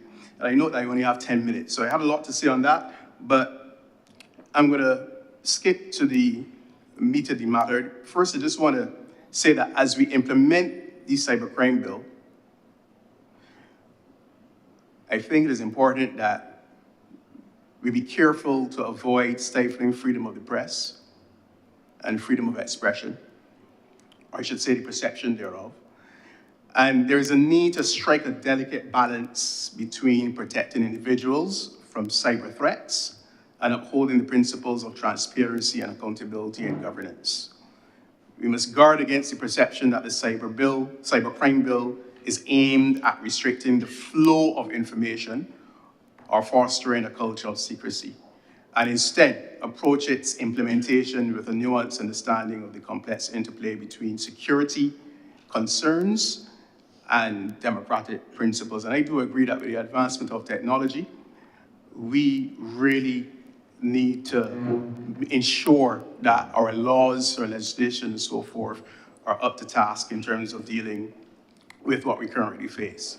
Now, back in 2017, the Center for Law and Democracy, CLD, posted on their website concerns about the cybercrime bill in Trinidad and Tobago.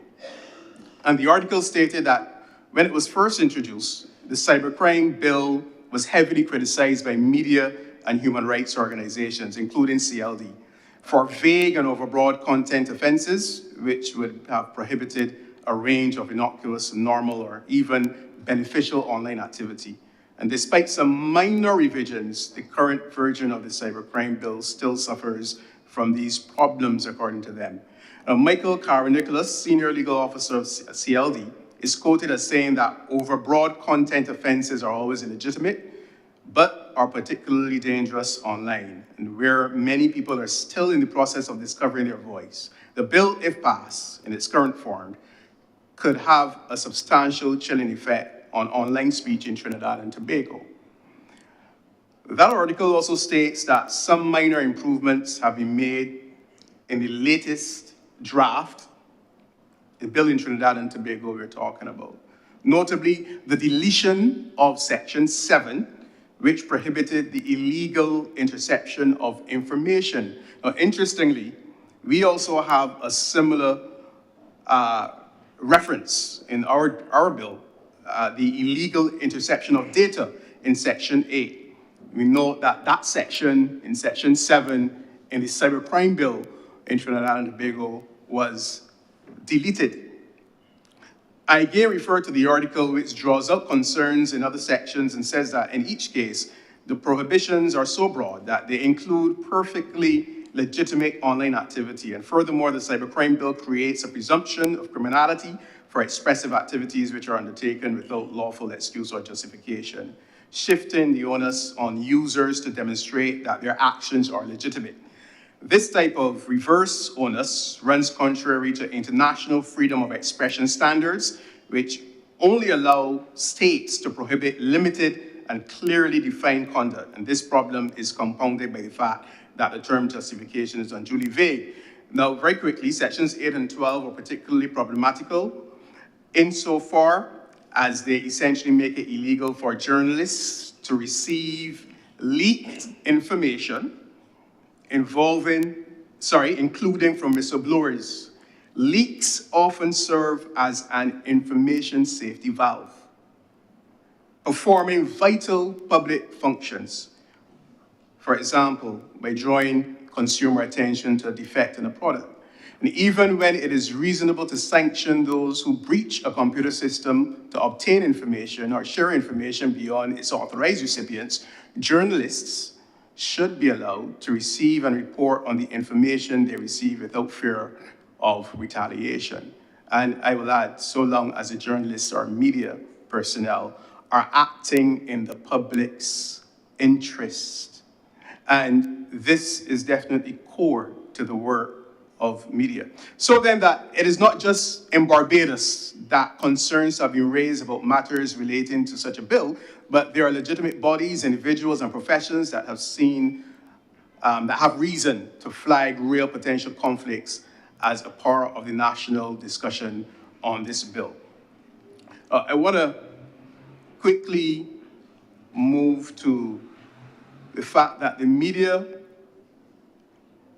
Institute, and before, let me just state my recommendation, because this is one of the main reasons I chose to make the presentation. There is one thing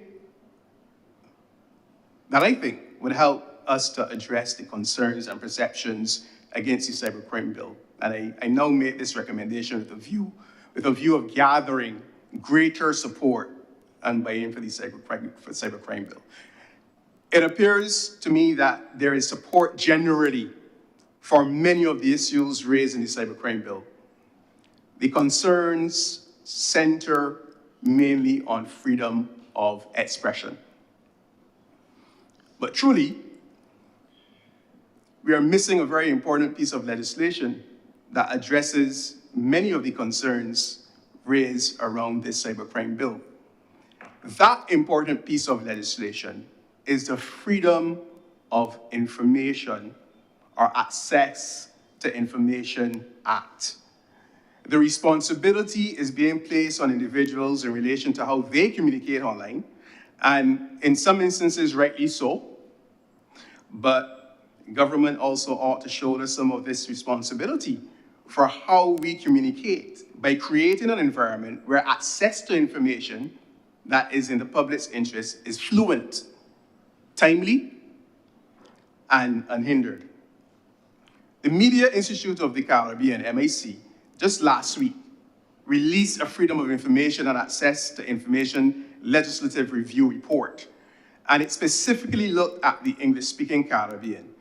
In the presentation of this report, it noted that not every country in the English-speaking Caribbean has Freedom of Information, FOI, or Access to Information, ATI legislation. The countries with the laws in place are Trinidad and Tobago, Freedom of Information Act 1999. Belize, Freedom of Information Act, Revised Edition 2000. Jamaica, Access to Information Act 2002. St. Vincent and the Grenadines, Freedom of Information Act 2003. That hasn't been, it's been passed, but not in effect. Antigua and Barbuda, Freedom of Information Act 2004. Guyana, Access to Information Act 2011. There are issues with that one. Bahamas, Freedom of Information Act 2017. Cayman Islands, Freedom of Information 2021. That was a revision. St. Kitts and Nevis, Freedom of Information Act 2018, amended in 2023. That's the list. There's no Barbados on this list. Barbados is at the back of the pack as it relates to freedom of information, access to information legislation. And we need to come to the front. Where are we? Barbados has drafted a Freedom of Information Act, but has never enacted it. The same is true of St. Lucia and Grenada. Under the section General Comments of this MIC report, there's a special note of the Regional Agreement on Access to Information, Public Participation and Justice in Environmental Matters in Latin America and the Caribbean, the Escazú Agreement. And this regional treaty creates benchmarks for FOI and ATI legislation. Interestingly enough, it addresses environmental matters, of which Barbados, as we know, is up front and center, and rightly so, and doing a good job in addressing those matters. But this same legislation addresses benchmarks for FOI and ATI legislation. Some states in the region have signed the agreement, while some have both signed and ratified the agreement, thus creating obligations for themselves. Let's look at that list. Those who have signed: Antigua and Barbuda, Belize, Dominica, Grenada, Guyana, Jamaica, St. Vincent and the Grenadines, St. Kitts and Nevis, and Lucia. There's no Barbados. States that have ratified: Antigua, Belize, Guyana, St. Vincent and the Grenadines, St. Kitts and Nevis, and St. Lucia. Now, to its credit, the Barbados Association of Journalists and Media Workers, BARJAM, has continuously pressed for FOI ATI legislation through BARJAM. We did hear from the Attorney General back in 2019 on this matter. A release from the GIS in 2019 stated that the Attorney General and Minister of Legal Affairs, the Honorable Dale Marshall, made a commitment that the matter would engage government's attention, and a timeline of 1 year was given. And he also said that government had already started to examine what a Freedom of Information bill for Barbados would look like. And that was August 2019. It is important to also say, though, that COVID-19 came. And before that familiar caveat is highlighted, to put things into perspective, let me say, then came COVID. But my point is that we now need to press on to return to normal, to bring these important matters to the forefront, and a government that wants to bring a cohesiveness around the issues of how people use devices and share information within the context of the advancement of technology could gather greater support for the Cybercrime Bill by following up on the Freedom of Information Act. It projects a willingness to not just hear the people, but to listen and act, and to lead by example in creating an enabling environment for responsible sharing of information. Back to the GIS release, the AG said back in 2019 concerning the FOI and ATI legislation that the process would first require government having to completely transform the way things were done in the public service, particularly how information was documented and other governmental processes. And I would like to think that by now, COVID-19 has sped that up. And I do think that government has shown good intent, if you're honest, and has made some progress in this regard. The AG was quoted as saying, back then, a serious administration needed to have a healthy relationship with the press. What we have to do as an administration is to ensure that we facilitate the dissemination of information to our citizens. When we look at the question of a Freedom of Information Act, it is precisely because we need accurate information to be in the public domain. Secondly, in order to ensure transparency and good governance, citizens have to have almost unfettered access to information. And thirdly, when people in leadership roles understand that there is a mechanism where their actions are exposed and measured in fairly short order, then they have a strong incentive for conducting themselves properly. Mr. Marshall declared noting such matters would exclude those of national security. To facilitate the process, the Attorney General said... Mr. Green, just need to advise you, you have 1 more minute. Okay. All right, so to wrap up. Chairman, may I ask Mr. Green, can I share his written presentation with us, if he is so minded? Sure, sure, I definitely will. All right, so to wrap up,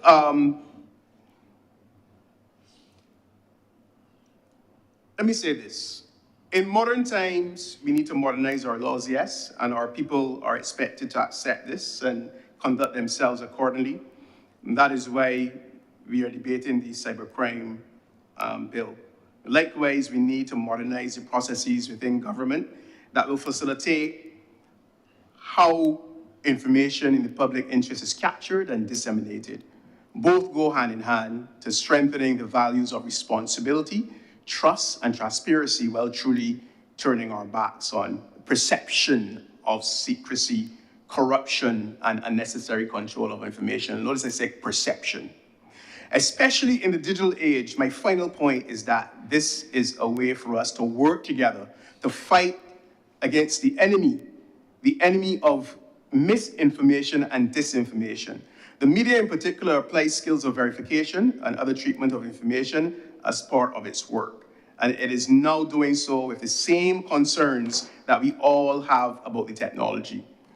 In conclusion, the enactment of the Barbados Cybercrime Bill presents the opportunity for us to reaffirm our commitment to effective communication practices. Let us seize the moment to cultivate a culture of openness, dialogue, and progress, thereby empowering our people to play an active role in shaping our collective future. In so doing, my recommendation to treat the Freedom of Information, access to information legislation with the same level of seriousness will help us to achieve this. So thank you for the opportunity to present. Thank you, Mr. Green. You realize, of course, that I gave you some liberty because you spoke mainly on the need for a freedom of information legislation in Barbados. And that is really not our mandate. Our mandate is not to advise on what other pieces of legislation should come before Parliament. We are looking at 2 bills, and neither of them are freedom of information legislation, but I allowed you a bit of width and length in cricketing terms. We have cricketers here on this committee, and but I would want to urge you to make your further appeal for that legislation before other forum or by other means. So before I intervene and engage you, I will allow other members who may wish to do so. Any members? Senator Nichols. Thank you, Chair. Just a couple of questions for Mr. Green. Good afternoon. Good to see you again. And good luck tomorrow. You mentioned Trinidad and I didn't catch the name of the person who wrote the article about the comments about their consideration of the legislation. But I'm wondering whether or not, are you aware of any challenges to the bill, even at this stage in the Trinidad Parliament? Any legal challenges? Right. So as I said, so this was an article that was posted back in 2017 by the Center for Law and Democracy, and they emphasize issues with that particular bill at the time, right? Now, my main point there is, obviously, if there are issues that they have with the bill, all right, then at the end of the day, we also have issues with the bill. I wasn't delving into the specifics of it, nor am I aware of the specifics. I wasn't suggesting that you were. I just trying to understand the point you were making from how I understand it. Right. And I'm aware, I'm not sure if you are, but the Trinidad is the only country within the Commonwealth Caribbean that does not have specific limitations on fundamental rights written into the text of the Constitution. Okay. In other words, the rights can appear as if they were absolute. There is no written limitation in the text of the Constitution, whereas in Barbados we have the constitutional right to freedom of expression in subsection 1, and then the limitations in subsection 2, right? They are not written in a way in which there is any express limitation. So that the way in which in Trinidad and Tobago the constitutional rights are interpreted by the courts is on the broad spectrum of what is reasonably justifiable in a free and democratic society. Whereas the exception in the other parts of the Commonwealth Caribbean would require the challenger to the bill or the legislation when it is passed to come within or to show that the bill goes outside of the exceptions. And then that broad question comes into play. So that I'm just curious as to the criticisms of the bill you said circa 2017, and whether or not there are any, there have been any major challenges to the legislation since then, based on the criticism, because we need to just necessarily separate, in my view, the criticism that a bill might be constitutional as a comment or a legitimate concern by people, as opposed to a ruling in the same way. Yeah, I take the point, and I note with interest that in that same article, they would have, like I said, deleted an entire section related to the illegal interception of information. I don't know how that's related to what you just said, but we do have that particular section, like I said, in ours. So to the same extent that these pieces of legislation exist elsewhere and would have been reviewed and relooked, is the same extent to which people who are raising concern might have legitimate points to make. Right. So I'm not sure, you weren't online when Mr. Harper began his presentation? No. Because he would have showed us some newspaper headlines or some headlines from various countries around the world. Are you aware of the constitutionality of this bill in its present form? The model bill under the Bucharest Convention is in Jamaica, in Guyana.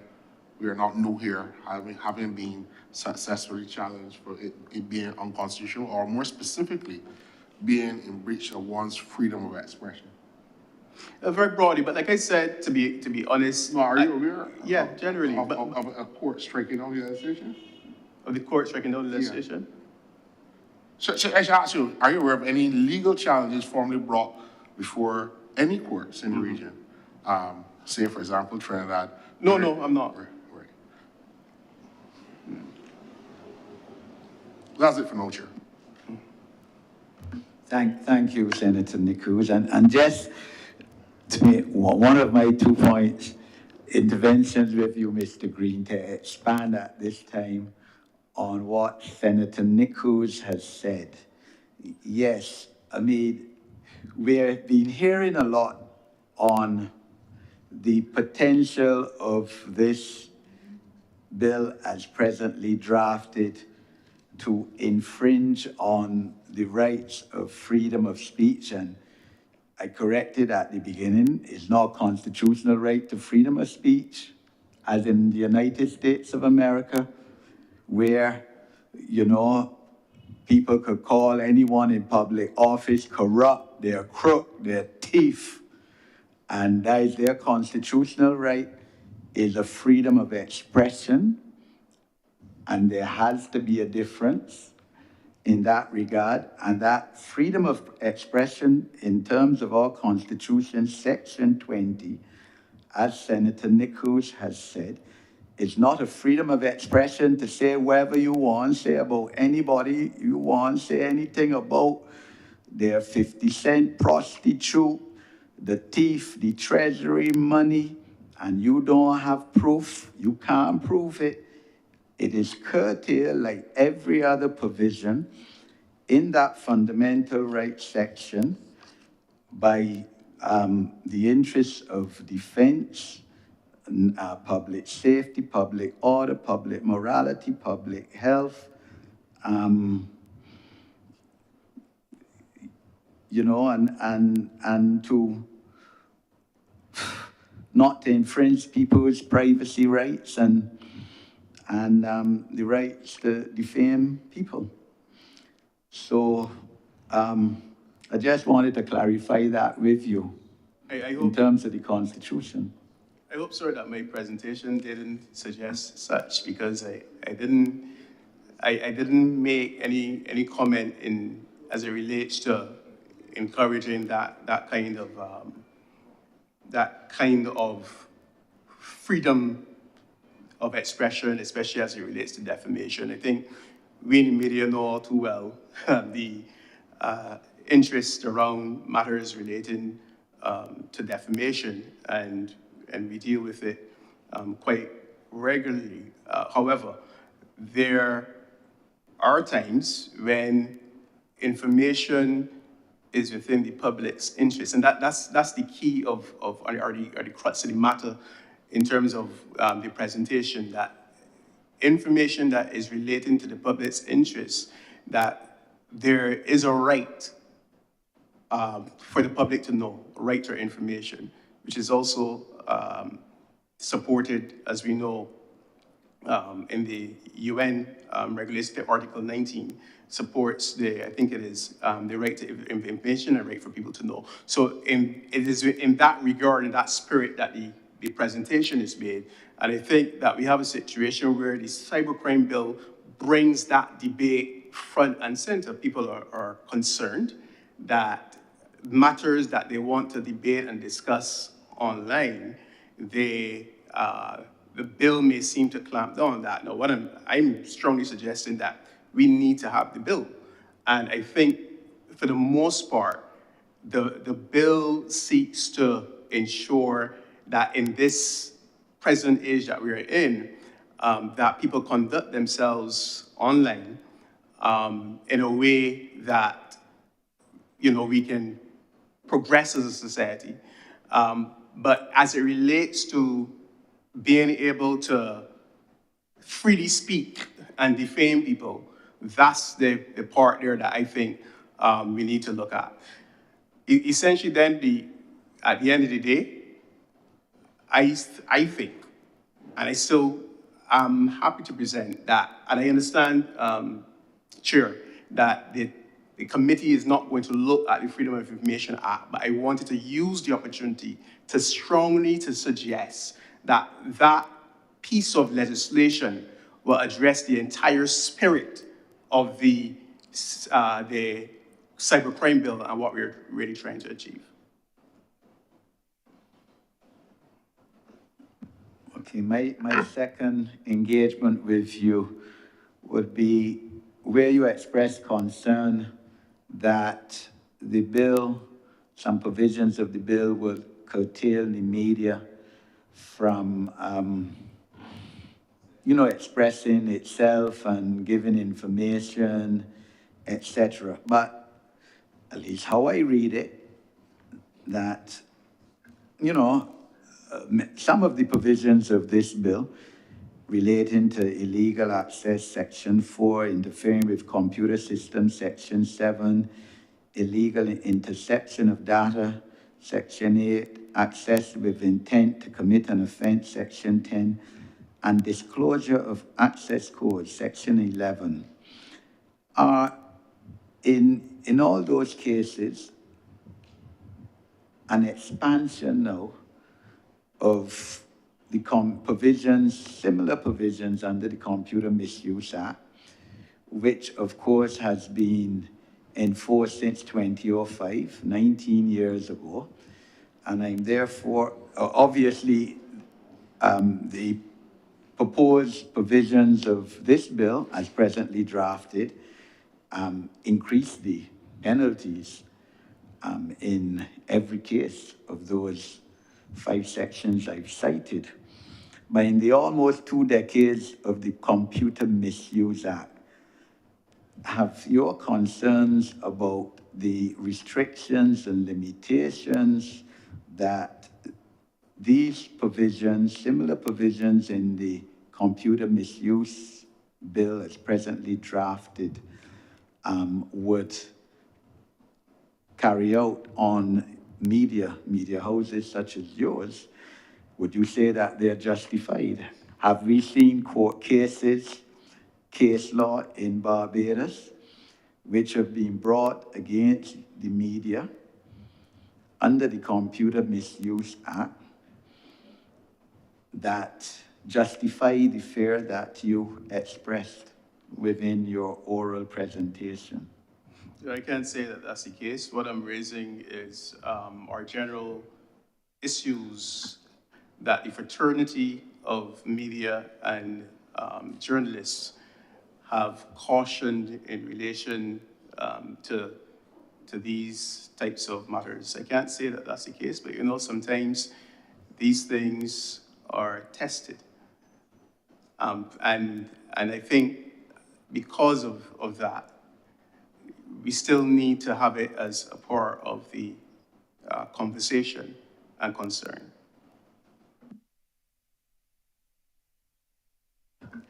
Any other Yes, members? Mr. Chair.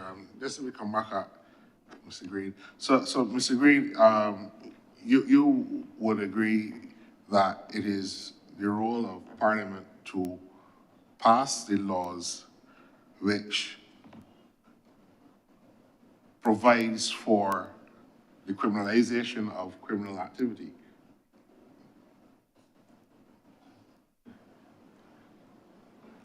I don't know that I necessarily want to. No, I just want to, I'm building something here, so I just Right. want you, I can adopt the. Yeah, format, because format. yeah, of- because of- within of the within the Mr. word, Torn, my senior. yeah, within the you see, criminalizing. No, do you agree with that? That it is the And it's not a trick question. Actually, we've known each other for a long time. So Right. Not trying to trick. Yeah? So don't. I think we have to tread carefully when it comes to criminalizing. Right, but parliaments will make that judgment. Yes. It does it right. And it is the role of the courts to determine whether parliament has gotten the judgment correct. Yeah, but in as it If it's relates, not, you agree with that? that what? There's a role of the courts to determine whether parliament has got that judgment correct in terms of balancing the rights and interests of people in the society. Yeah, but I don't know if I even agree with that. You don't agree that it's the role of the courts to determine? No, hold on. Let me finish my point, right? Because Anthony, I can allow you to finish, but let's have this conversation first because give me a chance to get to see where I'm going. right. So Parliament passes the law. But I would like to see where you're going. Right. Because your line of questioning is interesting, and I don't want to get trapped. I want to hear your line of thought before I respond. Anthony, we go back too long for me to try to trick you. Right. Right? And I'm not going to try to trick you. If we were on a cricket field, yes. And I didn't have to trick you then.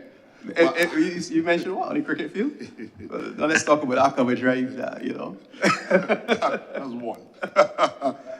Trying to create the gap between bad and bad. Don't worry about that. Okay. Now, so that Parliament makes a law, right? Whether it is a good law or bad law, it makes a law in its judgment.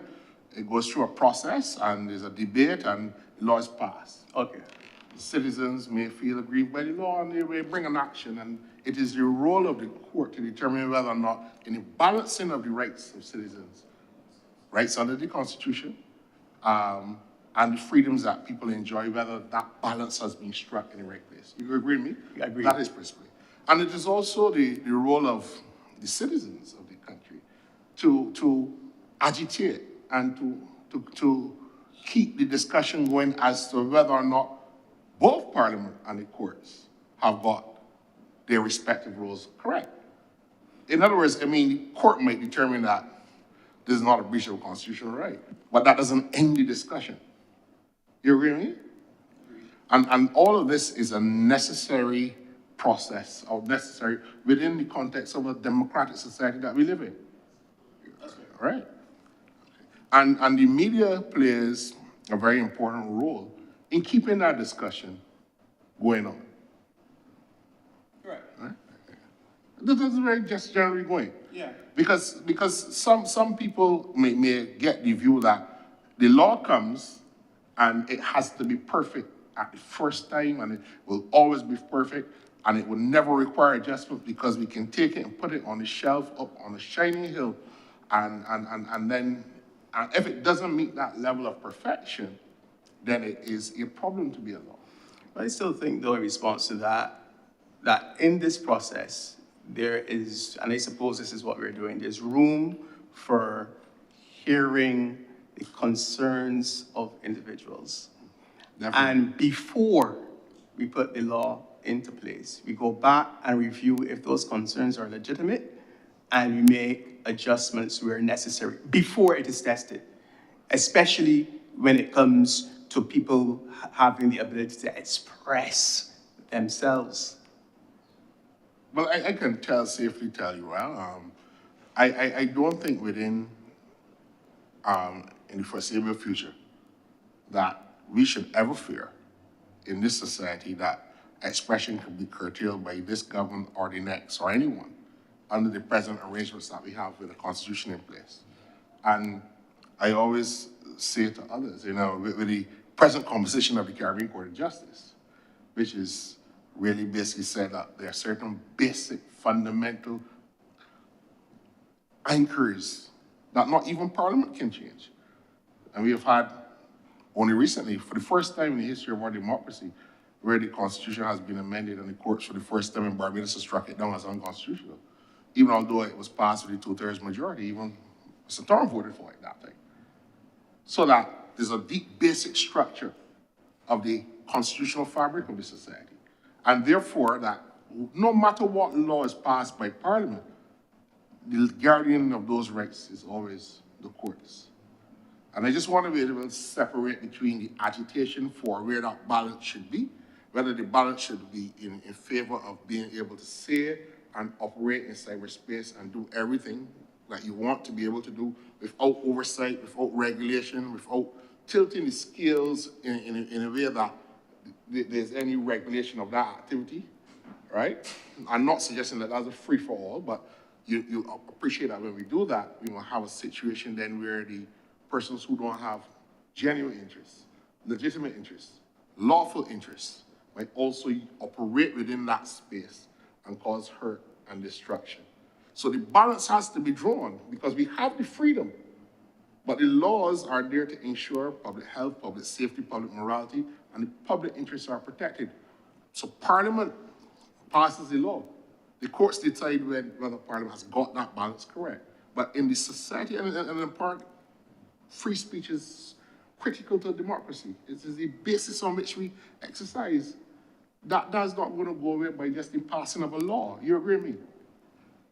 That can't be threatened by passing of a law. I think you're going to have my support there, but you know what will be stronger than even that? Like I said, we are placing the onus on people to get it right. And maybe we should, as it relates to the advancement of technology. But my main point is when you have, in 2000, I think it was in 2008 that you had a draft legislation of the Freedom of Information Act. I mean, this is what? 18, 19, 20, 21, 22, about over 15 years that draft has just sat there. It has to be that burden of creating an environment for how we communicate. And that's how I opened, right? I opened by saying just that communication lies at the heart of everything we do as a people. And if you're really serious about what you just said, and I agree, then the government will also take some of that responsibility as well. All right? And it is about the environment, the perception. That's what it's about. So I may agree with you. Some people may agree with you, others wouldn't.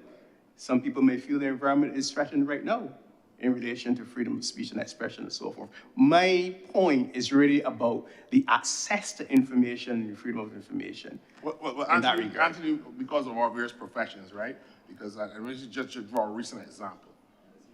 Last year, I represented a lady who spoke on a political platform who was in danger of being disciplined just because she was, and that regulation has been in place for 50, 60 years. Nobody's ever sought to challenge it. And how many public officers would have suffered from being in fear of losing their jobs for even going to a political meeting? And we must not feel that the agitation, the agitation doesn't only have to come by way of bringing a case in court, but it must be a constant vigilance in the society. And not only when government acts, there's a reaction, but we also have to preserve these rights and talk about them and exchange. And so I welcome the discussion on the Freedom of Information Act. And perhaps now is the time to have that other discussion as to how freedom of expression can be enhanced by way of a Freedom of Information Act, because freedom of expression includes, and I don't necessarily agree with the chair, free speech, freedom to communicate ideas, freedom to receive information as well. All of that is part of freedom of expression as defined in Section 20 of the Constitution. So that this process is good, is necessary. But I just wanted to know where you were in terms of the spectrum as to whether or not every time legislation comes up to protect a legitimate aim, because at the end of the day, if this were tested, proportionality is the basis on which the court will determine whether this is constitutional or not. Is this the only means to achieve these objectives? Are there legitimate objectives that the Parliament has in mind by passing this legislation? Are the means designed to meet those objectives fair? And has the balance been struck right? That's basically the test of proportionality, right? What is reasonably justifiable in a free and democratic society, because we know there are constraints, but they can't be too far on the other side now to restrict freedom. Thanks, Anthony. Sure, thank you.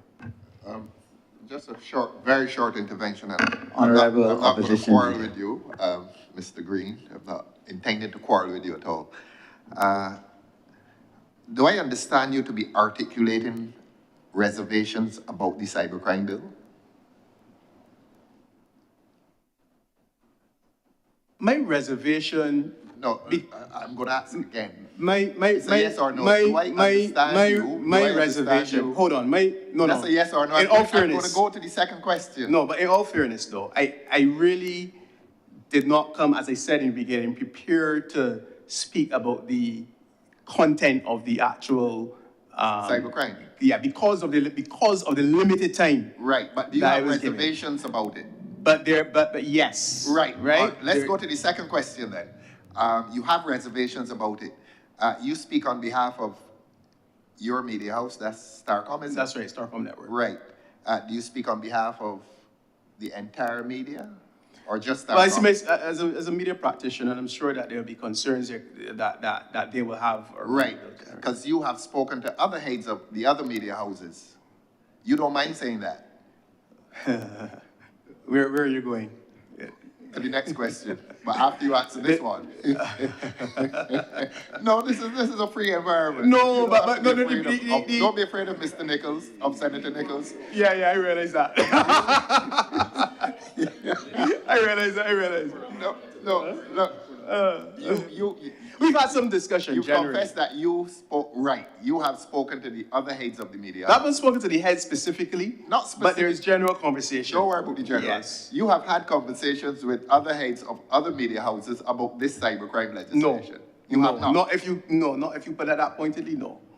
You haven't discussed it with them at all? Not other heads of other. Well, other people in the other media houses. Yes. Right. Yes, you yes. have had discussions with them. Yes. These are very simple questions. Eh? Yeah, but there were pointed questions too. Well, simple questions tend to be pointed. Yeah. And they have similar reservations that you have expressed there today, don't they? I can't tell you that we've gone together and agreed that we have these particular reservations that we're bringing Not to the the table. particular reservations. What I'm asking you, you've had discussions with other personnel from other media houses.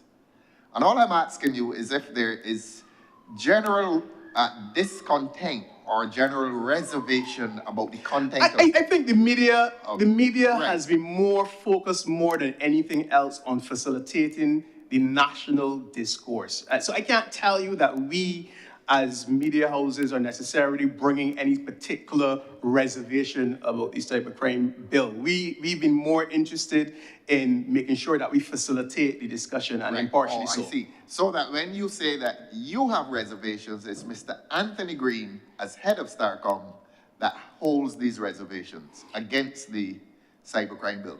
That, and when I say reservations, because we're not going into detail Don't be afraid here. of that word. Yeah, no, it's all right. I'm not What afraid it of means it. is that you don't agree with everything in the That's cybercrime. right, that's right. Precisely. Simple question. You don't agree with everything in it. Yeah. In other words, you'd like to see some changes. Yeah. Well, that's reasonable. That's all, sir. Okay. Well. Any other members wish to engage Mr. Green? Okay, if not, Mr. Green, we thank you for coming and having a lively discussion. I get the impression you didn't expect to be engaged so thoroughly, but that's what we're about. And like I said, I urge you to take your advocacy for freedom of information legislation where it belongs. You and your fellow media practitioners surely know how to lobby for what you want on that issue. Okay? Yeah, So thank you very sir. much. Thank you very much, and again, appreciate it.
So, you could just remind Mr. Green and Mr. Williams to send their, what they were reading from as well.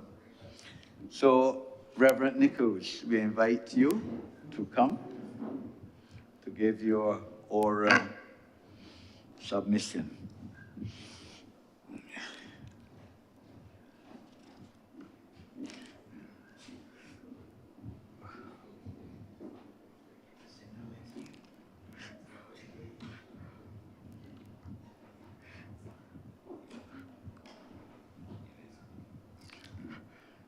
and Reverend Nichols, you are here pursuant to the invitation by this committee for persons to come and give oral submissions before it. And you've accepted that invitation, so I thank you for so doing. Just want to clear up because I want the record to be clear, sir. You wrote, you know, in your representation to be given an oral presentation, a hearing, that you are His Excellency. And I would first, like I said, for the sake of the records, sir, to tell us how you are now His Excellency. Would be my pleasure, sir. Yes, sir. Let me just say good afternoon, good evening to the members of the committee, and to thank you for the opportunity to make this oral presentation to you this evening. The explanation is not within my 10 minutes, sir, because I have not got it in my speech. That is not within your 10 minutes. Be setting the record straight in terms of your nomenclature. So this is not engaging your 10 minutes. My 10 minutes, okay, fine. In 2018, I was appointed the International Governor of the Academy of Universal Global Peace USA, a CUN affiliate, to Barbados. And the designation I carry in that context is His Excellency. And it's within that context that I operate. That's 30 seconds, right? Okay. Okay, sir, because you and I go far back. Our families, your aunt was my godmother. So I was wondering His Excellency, sir, which I know nothing of.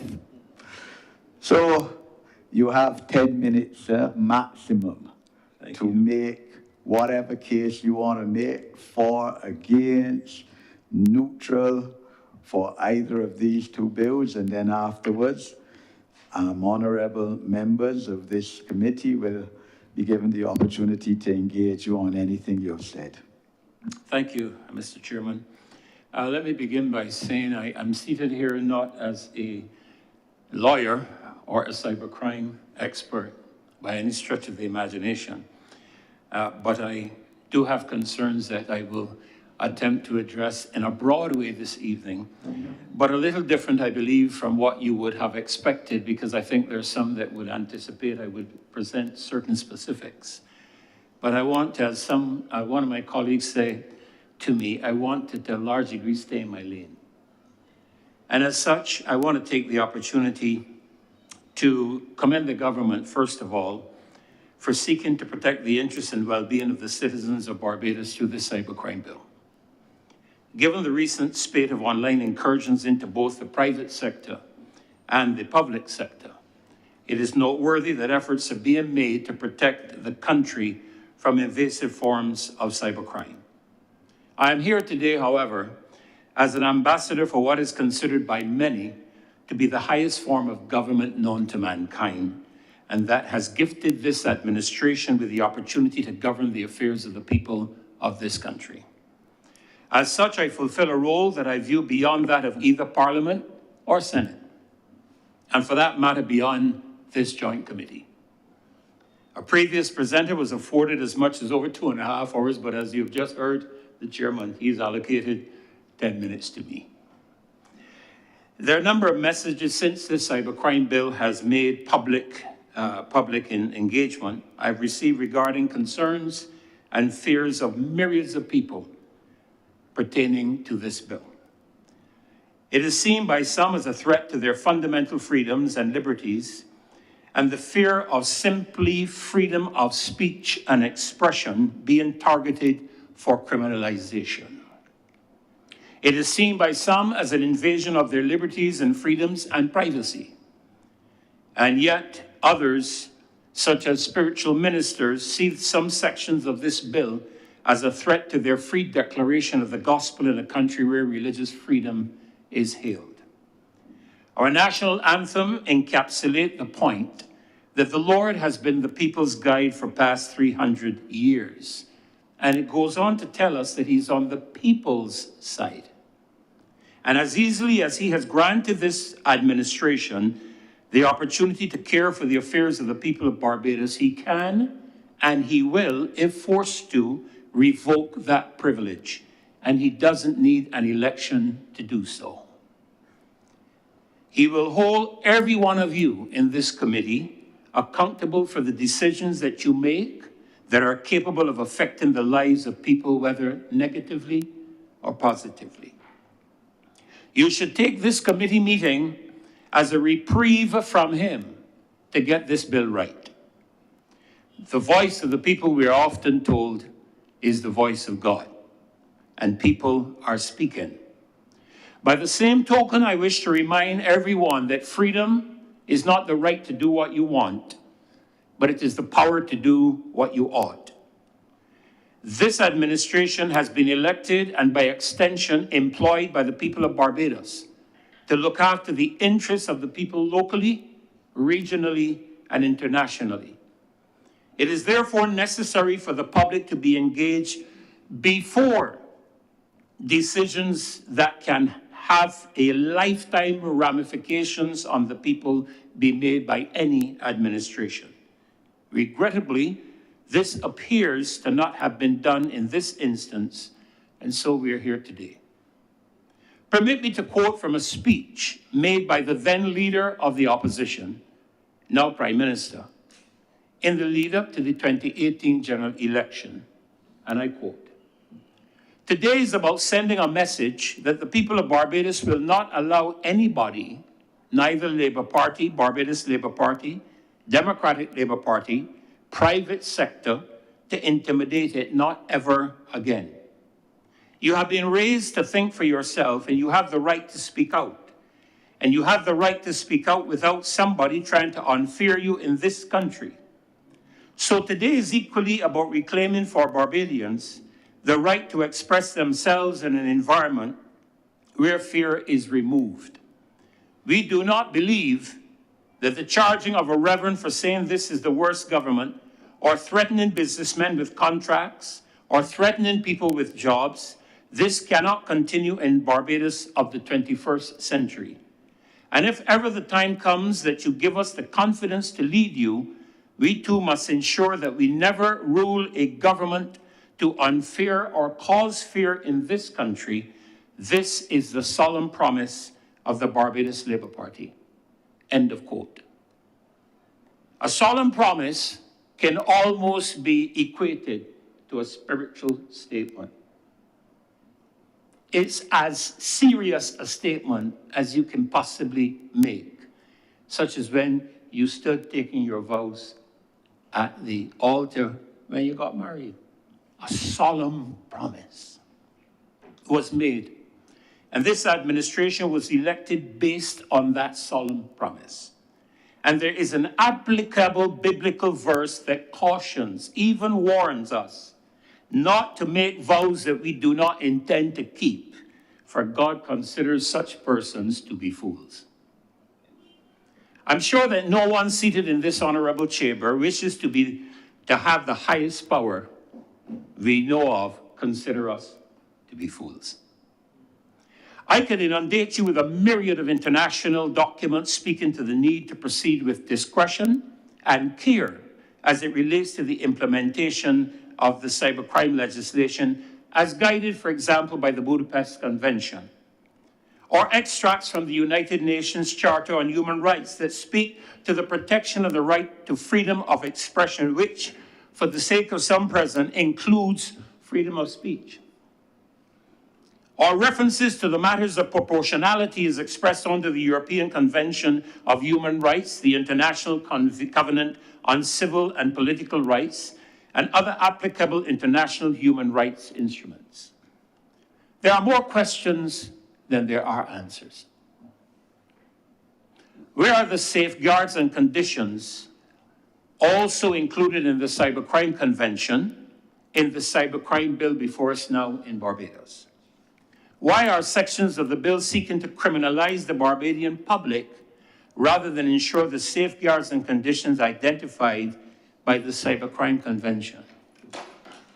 There's much more that I can say regarding this bill, but the allotted time, sir, does not permit me to do so.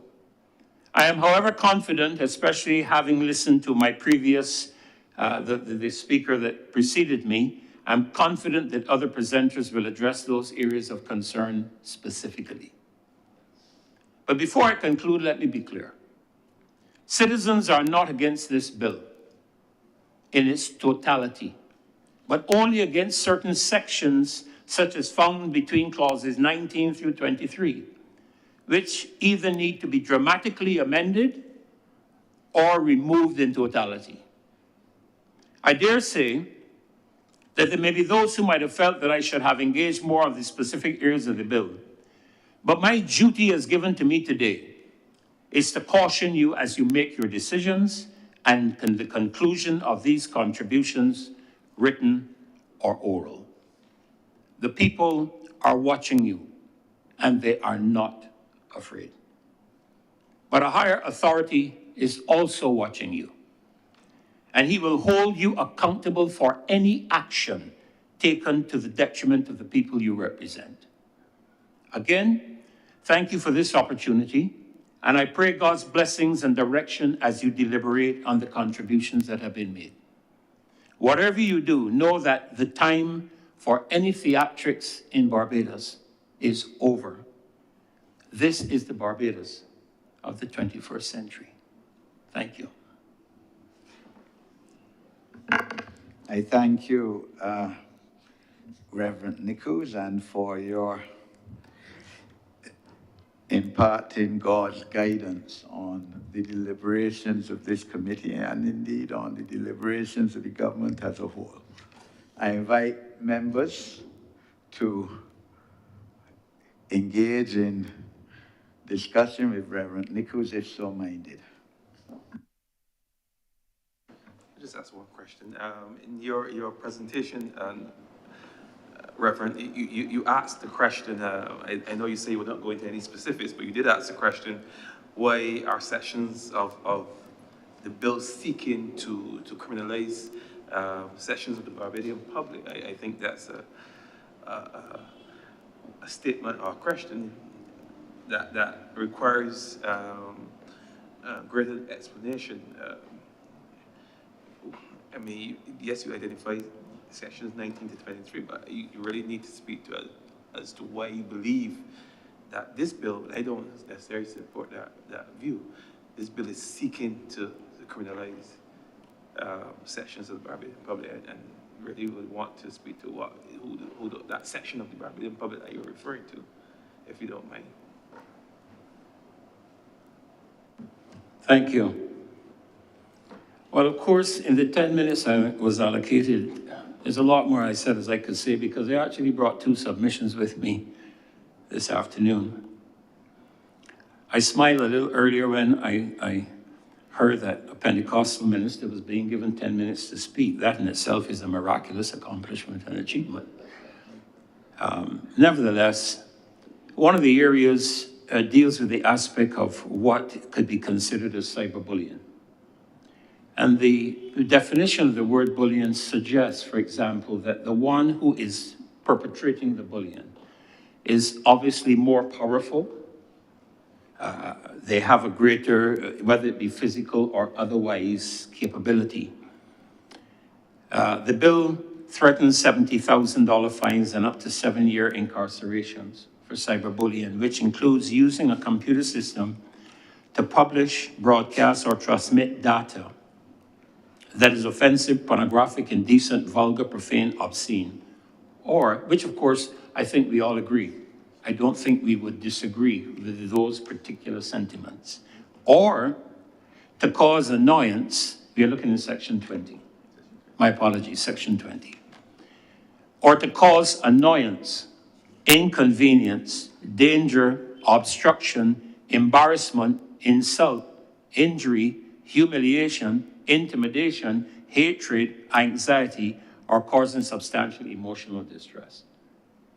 Now, I could be standing in my pulpit a Sunday morning preaching a message that does not endorse homosexuality or lesbianism, which the scripture says such were some of us, suggesting change is very possible. And that could cause some humiliation to some, It may cause some intimidation to others. It may cause some annoyance. And what, in its broad expression, the bill is suggesting, and this is why I'm thankful that Mr. Green referenced the perception. The bill is suggesting that if I did that, I could find my actions criminalized.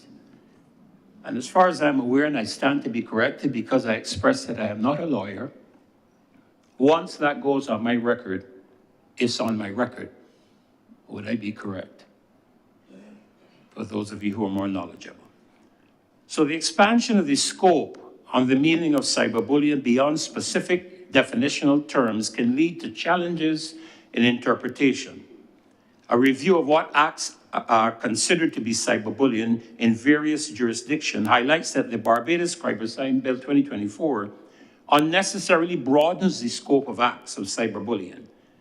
The bill uses language that combines words open to being deemed as vague or overly broad or arbitrary and or subjective and uncertain, and expands the potential reach of the law beyond what is necessary or clear. I must confess that yesterday I had a debate with two of my children on some of these matters. And I found it very interesting, members of the committee, that they were somewhat fully supportive of taking action in this area to some degree, especially when one considers that there are some aspects that, if they are enacted by an individual, can have long-term impacts on a person's ability to be employed, their ability to travel for that matter, their relational components, and other areas. And I thought it rather interesting because I raised a point with them where they felt that it was not the responsibility of the law to police their children, but the parents.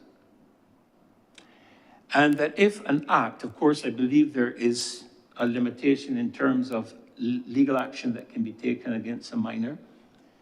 And in the absence of that, the action I would expect to be taken against the adult.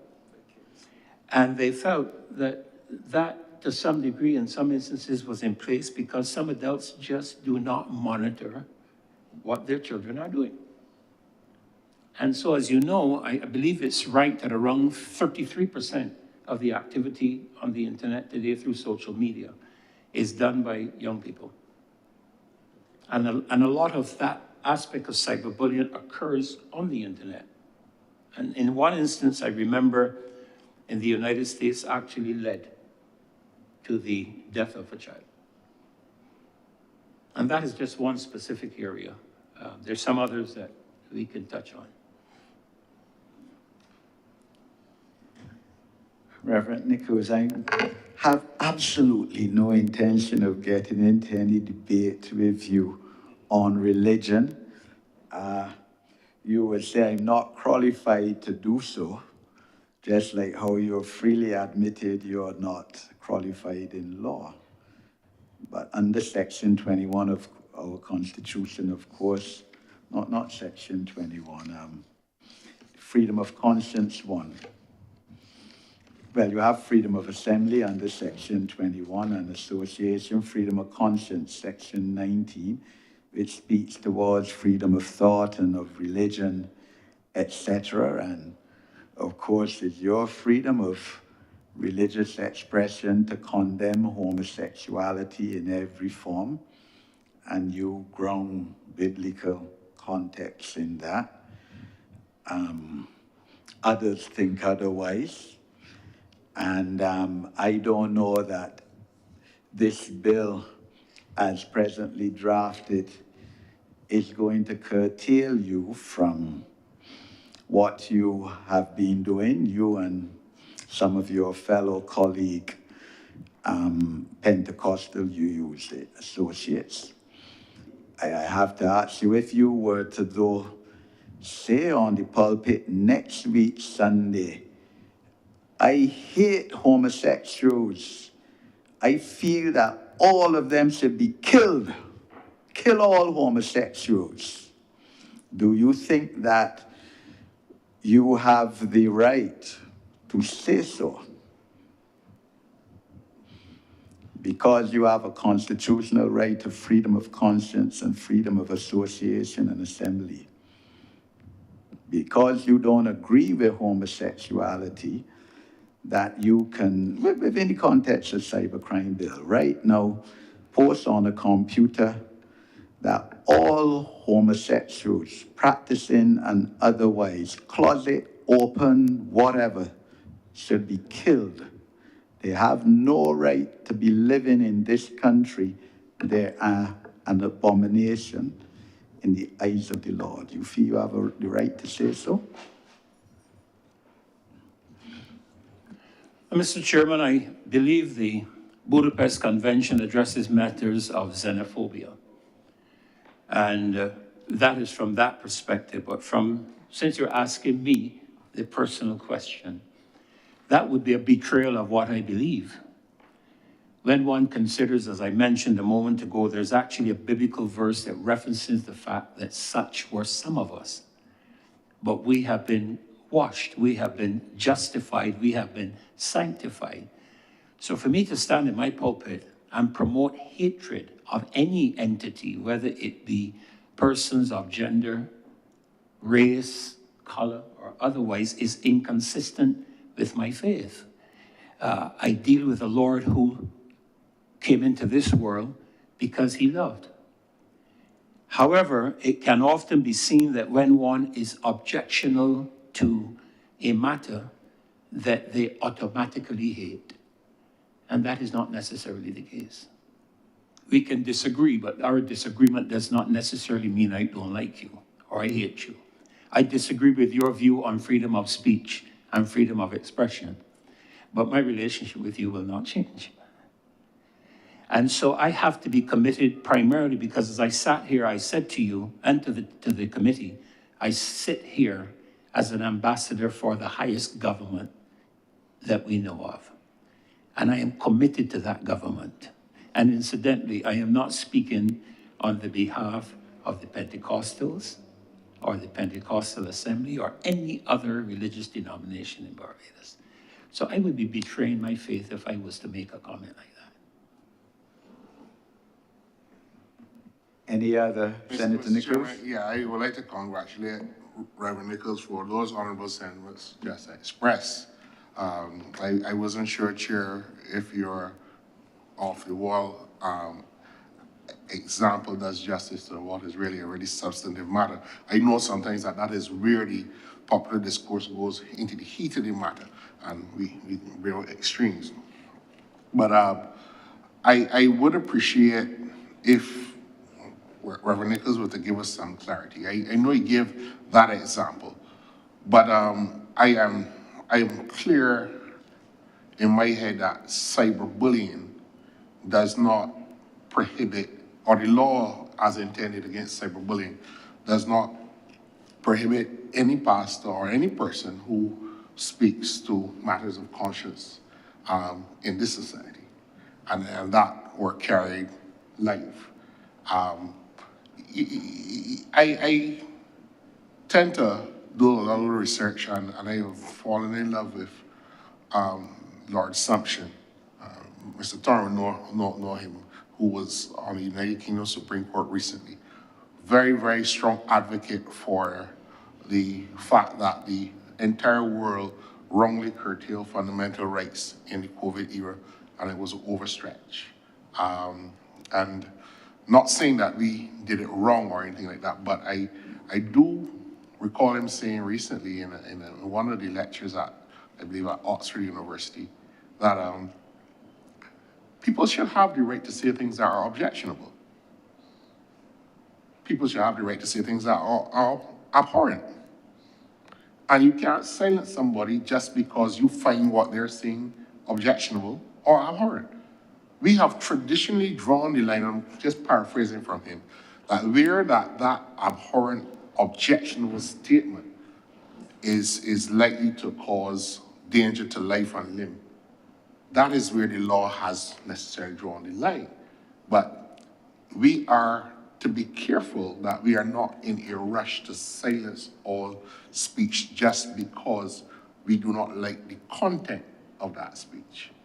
And again, I want to assure you, and I think you know me long enough and know me well, I can't see any court in Barbados of which we are under its jurisdiction, before apex court being the Caribbean Court of Justice, that would allow any state under its jurisdiction, any government, to pass a law that will do those things that you have so legitimately brought to our attention and concern. And I have said in the first meeting that we've had, the vague language that the bill is being accused, the bills are being accused of, is something that we have to look at. And I not necessarily feel that we can throw the baby with the bathwater, because I had a conversation with a schoolmate of mine who is in the security system regionally. And I made that comment here. The level of interference with children, and those of us who are in the legal profession, and you and the consensus, if Bajans knew the level of interference by adults or children and the exploitation on the internet that goes on in this country, it would be shocking, right? And as a parent, I feel that, as I said to the previous speaker, Parliament has to pass the laws, and we have to debate them, and these sessions are part of the new structure going forward in the Republic, yes. And we have to debate these in joint select committees, invite the public to comment as the bills are going through the parliamentary processes, yes. It is going to be a messy exercise, but let us not hate one another in the argumentation of the various views that have to contend in a democracy. We have to tolerate views that are not in concert with our feelings. And why? Because the minority in the society live in the society and they enjoy the rights as well. And it ain't the majority who get to say what the rights are. It is the benefit for all in the society, even those who are on the fringes of the society. And we have come too far out of those fringes. When all of us may have in times in the past, may not have had the right to be in this building, in this room, at this time, having a say on national issues. Certainly 60, 70, 80 years ago, it would have been unheard of. So that we need to understand and appreciate that not everyone is going to share our views. And we've got to accept criticism in any context. But at the same time, that doesn't mean that it is a Wild West, is a license for all. I am aware, and it is my last comment, I said this before, Chair, but I said it for the benefit of Reverend Nichols, of suspected suicide by way of cyberbullying going on in Barbados last year, where it was very, very prevalent. Suspected. Not for the reasons my friend may suggest otherwise, but this is something that concerns me as a parent. So let us engage, let us get this process right. And the bill will not be perfect the first time, but at the same time, there are means of moving it to a more perfect balance. Thank you. So I just wanted to share that with you, Reverend Nichols. Thanks.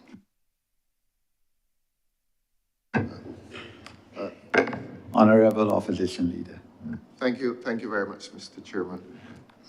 Reverend Nichols, immediately preceding your appearance was the head of a very significant media organization in Barbados. And you are, well, we can call him a leader in the media, and you're a leader in the church. And those are two very significant social institutions, if you don't mind me referring to the church as a social institution, which it is. And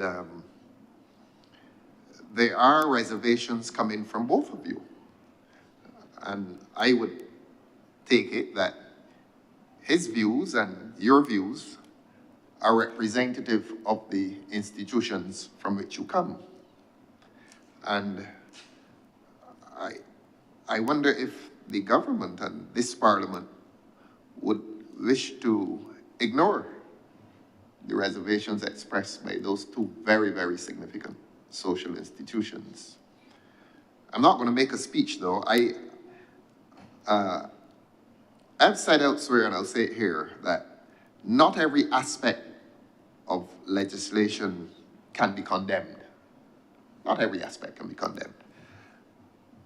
And when you find your significant social institutions rejecting what Parliament is doing, simultaneously, if you find that there's a time at which these institutions, you're with me, Pastor? Yes. One begins to wonder if it is not a question of trust. While we say that not every aspect of legislation is subject to condemnation, yet you hear the condemnation from these two very, very significant institutions. That is my question to you, is the question of a lack of trust a part of your objection? And that's not a long hop in case you play cricket.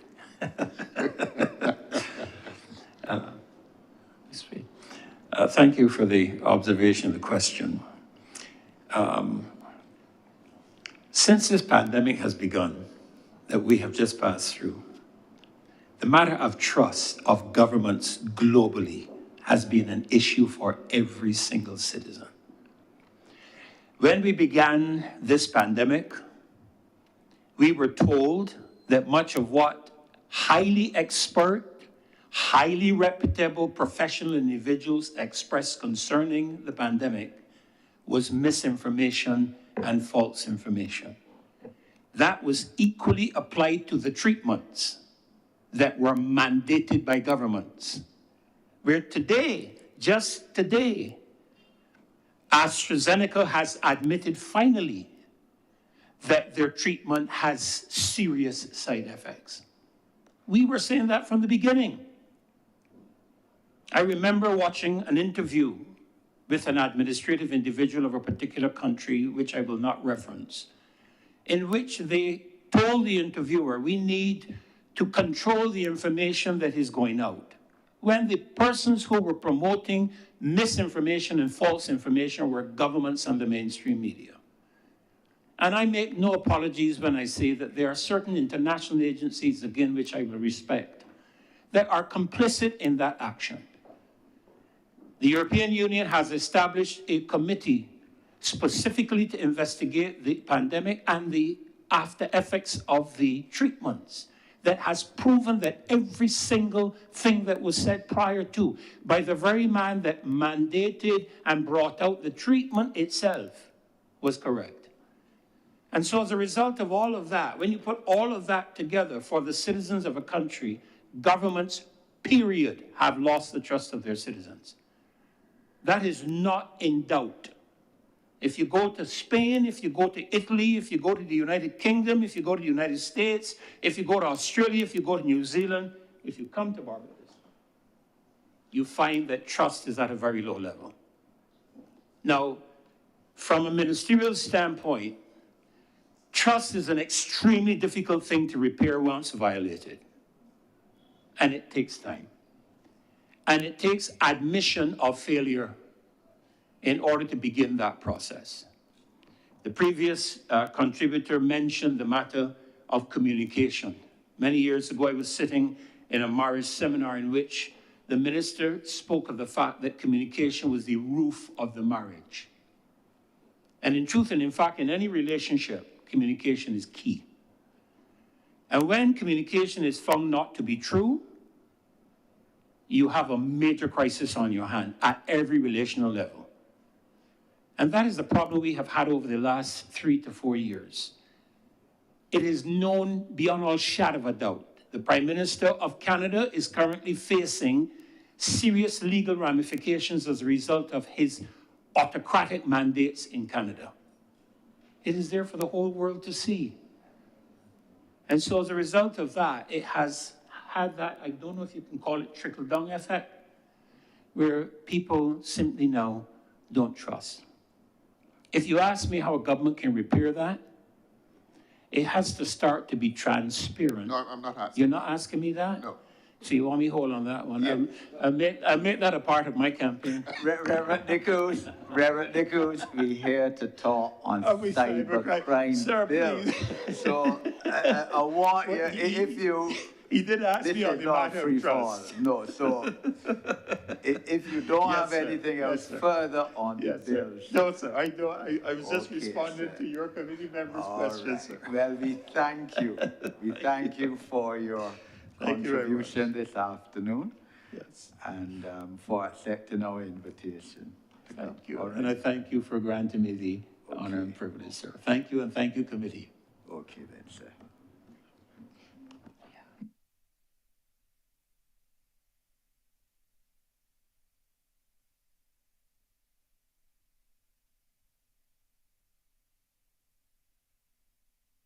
Um, yeah, I would want to propose we go through.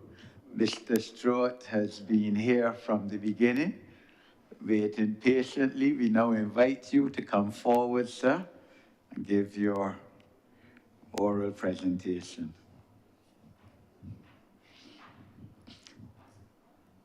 And, right, Reverend Nichols, of course, you are free to submit your written, what you were reading to the committee, all right?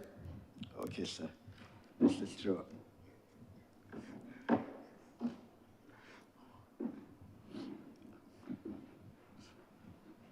Mr. Stewart, welcome this afternoon. You were here from the beginning. You heard it all, so I don't need to repeat to you the rules of engagement for you. And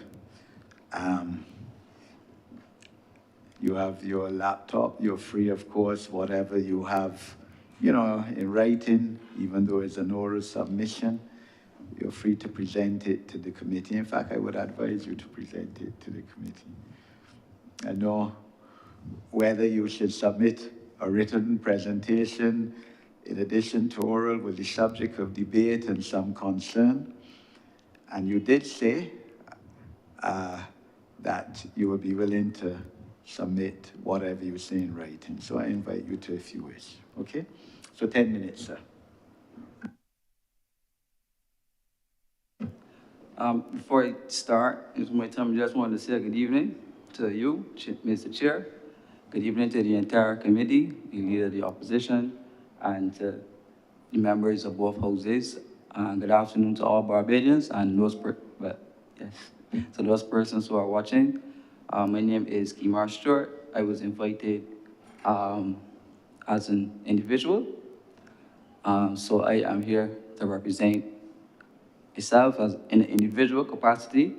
However, I will state for the record in my professional capacity that I am a research fellow, a non-resident research fellow at the Caribbean Progress Studies Institute.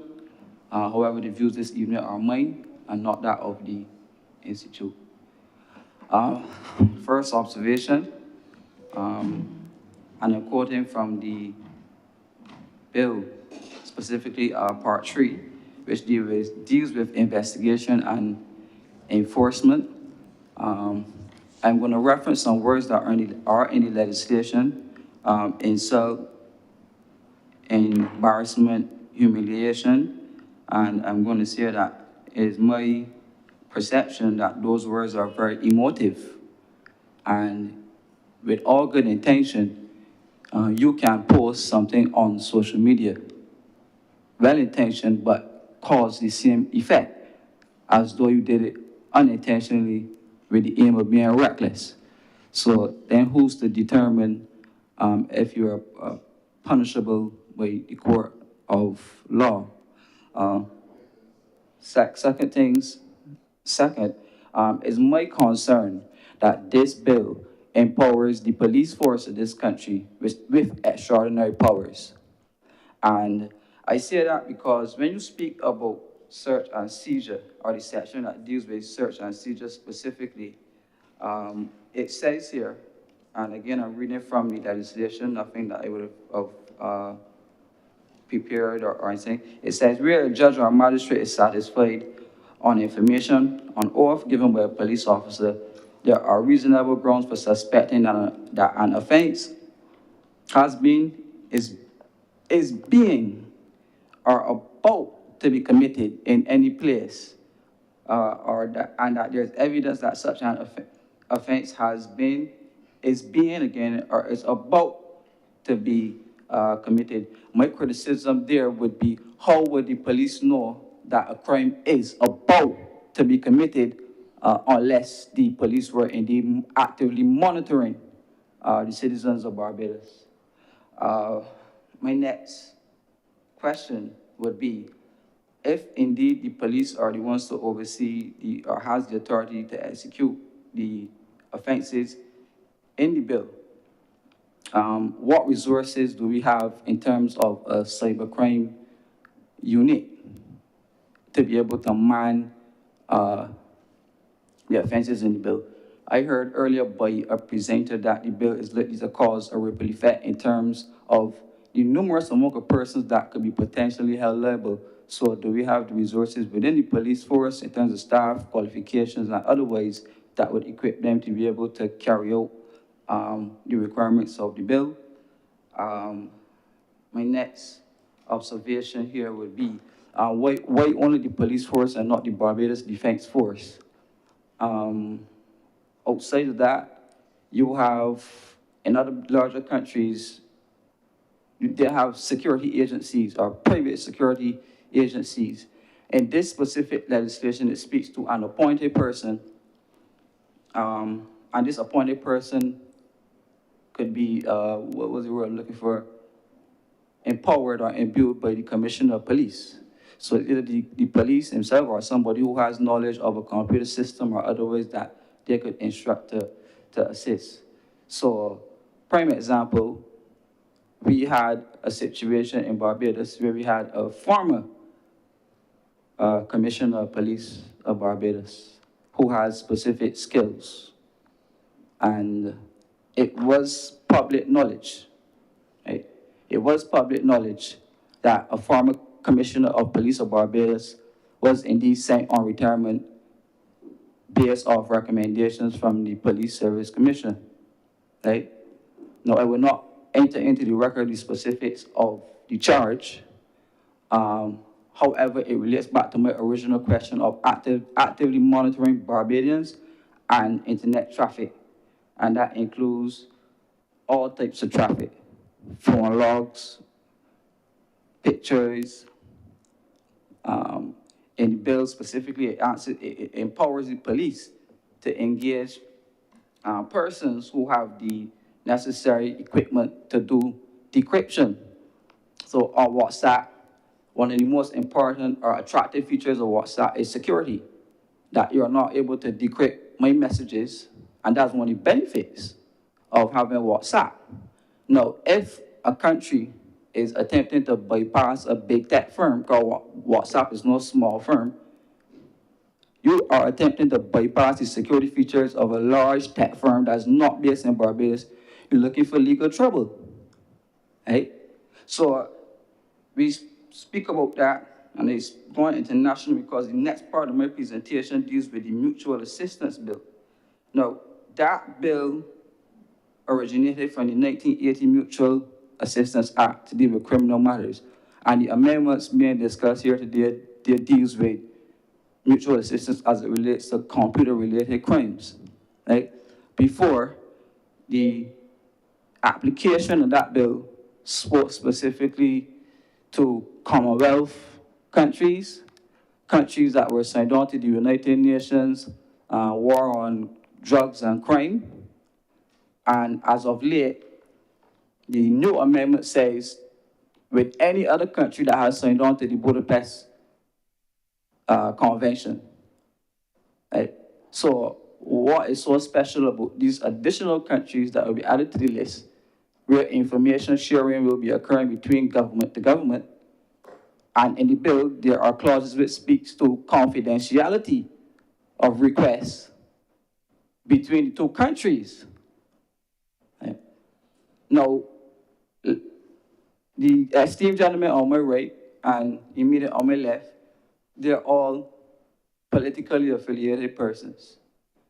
And in the bill, the mutual, it speaks specifically to crimes of a political nature, and it excludes, and it lists the crimes that will not be considered to be a political crime.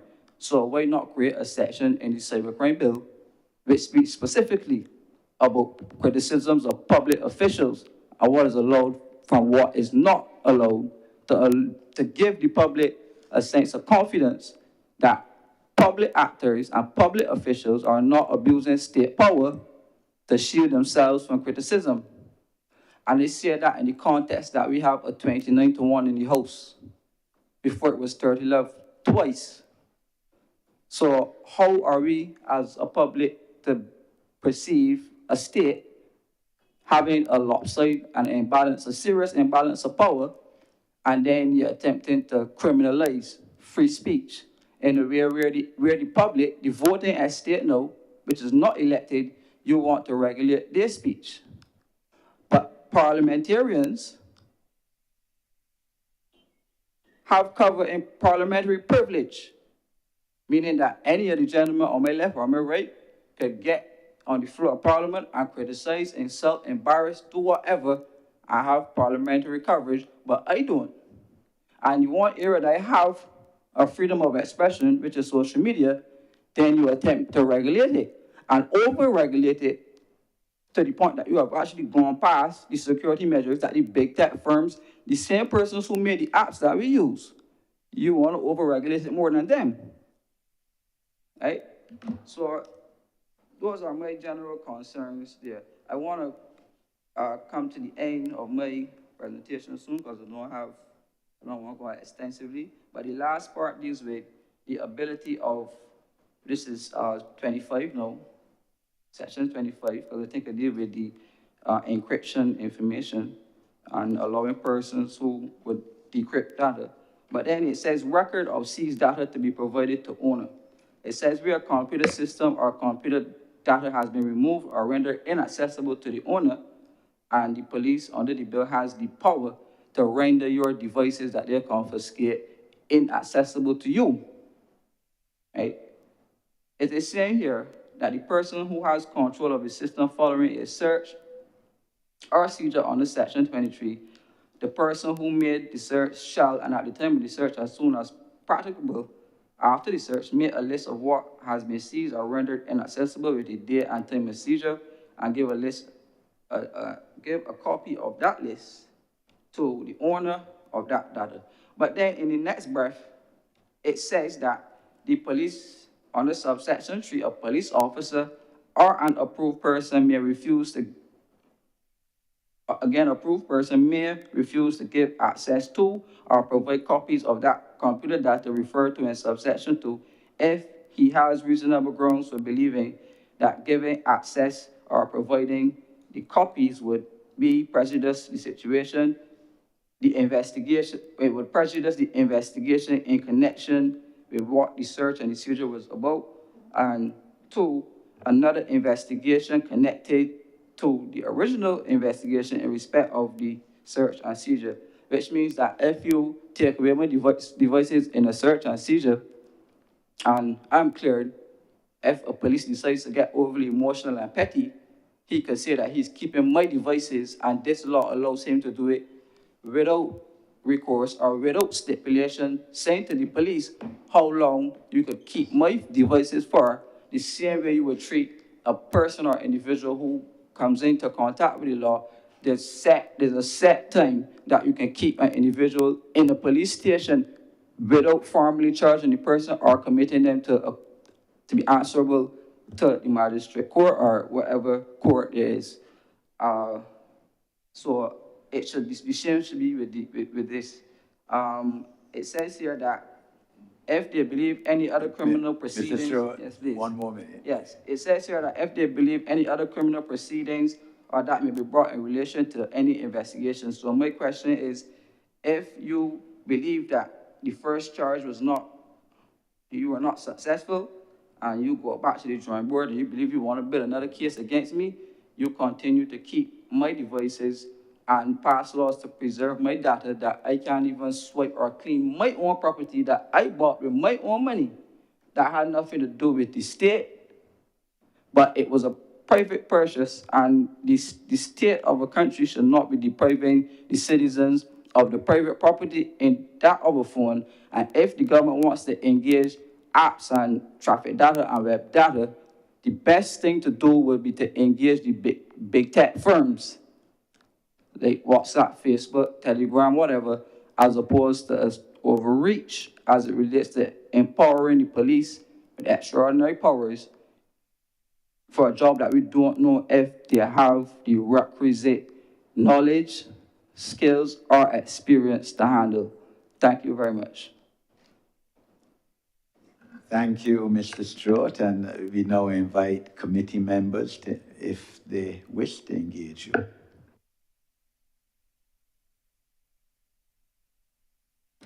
Okay, if none yet, Mr. Stewart, I made some notes. Section 19.3, and you know, you had concerns about that section, saying that, well, effectively, and correct me if I have misinterpreted you, that, you know, you should be allowed to ridicule a person, embarrass them on social media, and you might do that,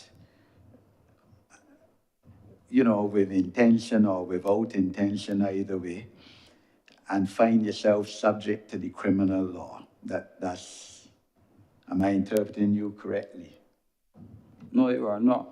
No, so explain, clarify what you said there on those issues. And when you spoke about ridicule and embarrassment.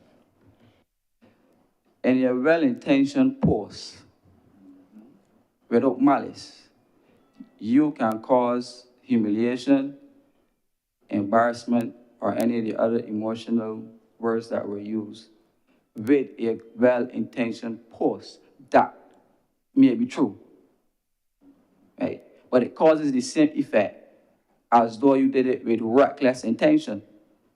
So who's to say, or who can speak to my intent for posting it when I tell you it was good, but you trying to suggest that it was bad, or I told you it was good? So then I have to come to court to prove that my intention indeed was not sinister, but more positive. That's my interjection. All right, but have you read section 19.5? Have you fully read the section, sir? Because 3 says whether you've made this post to cause which causes embarrassment or ridicule. But you don't care whether it's true or false. But section 19.5 gives you defenses.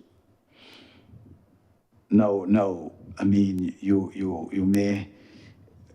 So in other words, if it is true, you can prove it is true, you get off.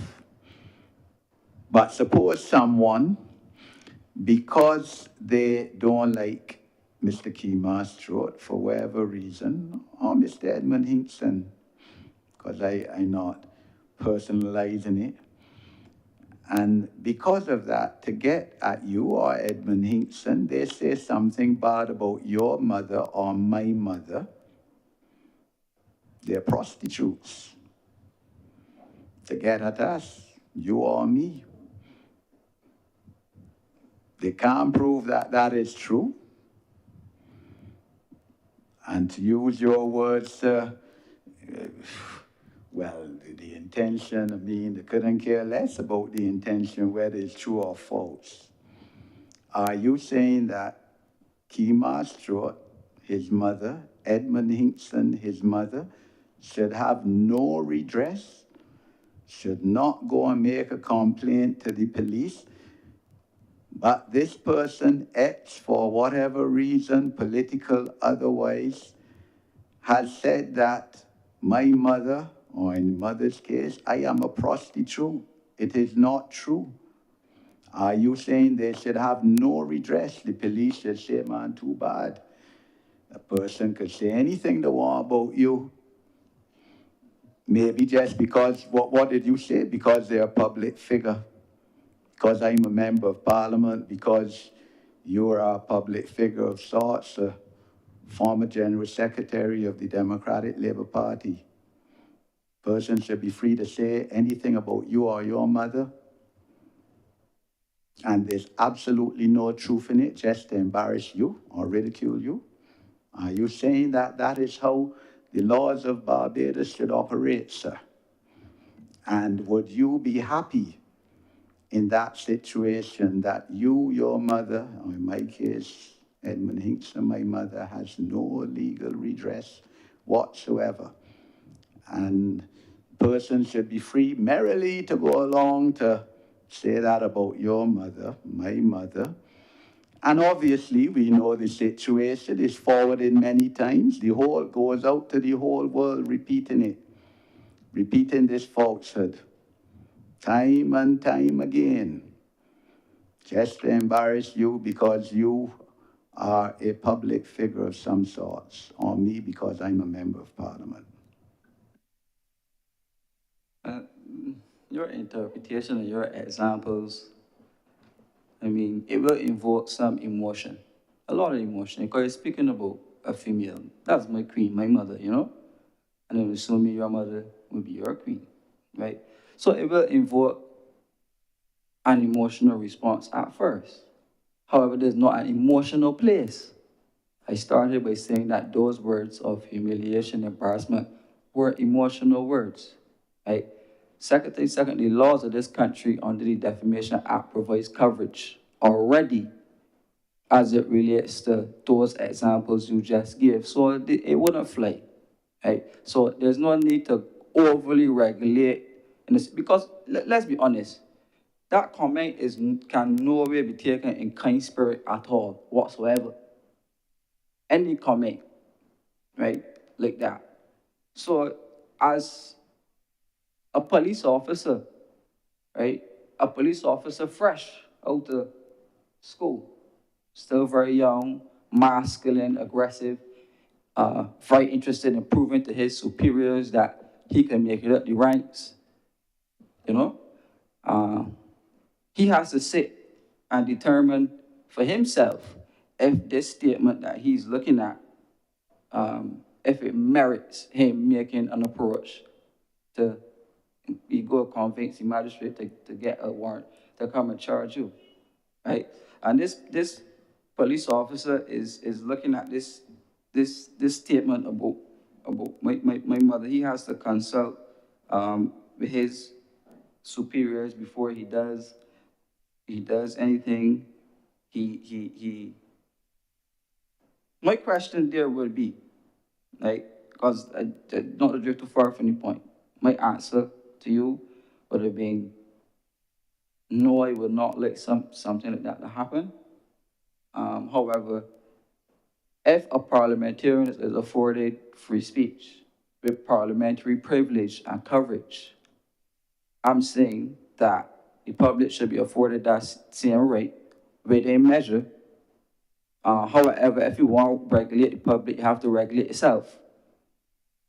And this is where I agree with Mr. Green from Starcom, that a Freedom of Information Act should be on the table as opposed to a bill to... But Mr. Stroke, we're not talking about freedom of information legislation. Yeah, but you got to give to get I need to be clear, sir. I need to be clear. Do you accept that Section 19.5 provides a defense? That if what you say is true, it is public, you know, in the public interest to say so, you have a defense. Whether you already have defamation legislation which provides a defense or not, do you accept that those defenses, truth, comment, triviality, privilege, absolute qualified privilege, provide a defense to what somebody says about you or the examples I gave your mother, my mother, Hey, even if they embarrass you, your mother, my mother, myself, do you accept that there is a defense and that somebody who says that is covered? I do not, I am not sure the way you crafted it. Because going back to the example of the police officer,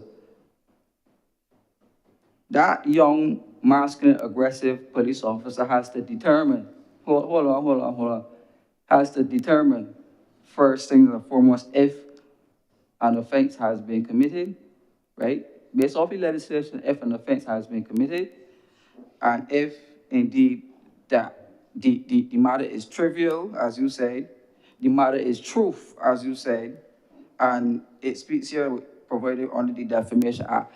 If the Defamation Act covers your question, right, then the Defamation Act stays, and the Defamation Act will be my point of reference as well. However, when you go much further than that, outside of the scope of what's provided, right, and it's true, if I speak the truth, I should not be charged, I should not be prosecuted, I should not be harassed in any way, as long as what I am saying is factual and truth, and I can back up my statements with written or video evidence. Yes, and where in this section that you have quoted does it say otherwise? Since the defamation defenses apply to this section, where in this section that you have spoken about, is it contradicting what you just said? If it contradicts what you just said, Yeah. yes, the Where legislation is very contradictory, yes. if you speak the truth, you don't get off.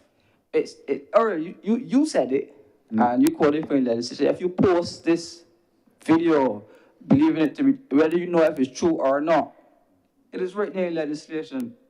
I didn't want to go back specifically to quote it, because I don't want to paraphrase Mr. Chairman. So let me capture it here, please. I think it was under the cyber bullying section, maybe, where it speaks to being true or not.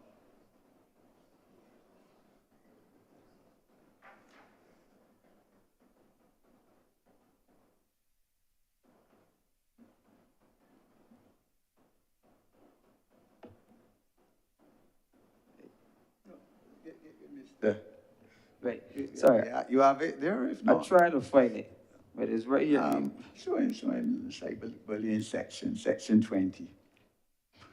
Because we were talking about section 19, Mr. Stewart, and you move on now to 20.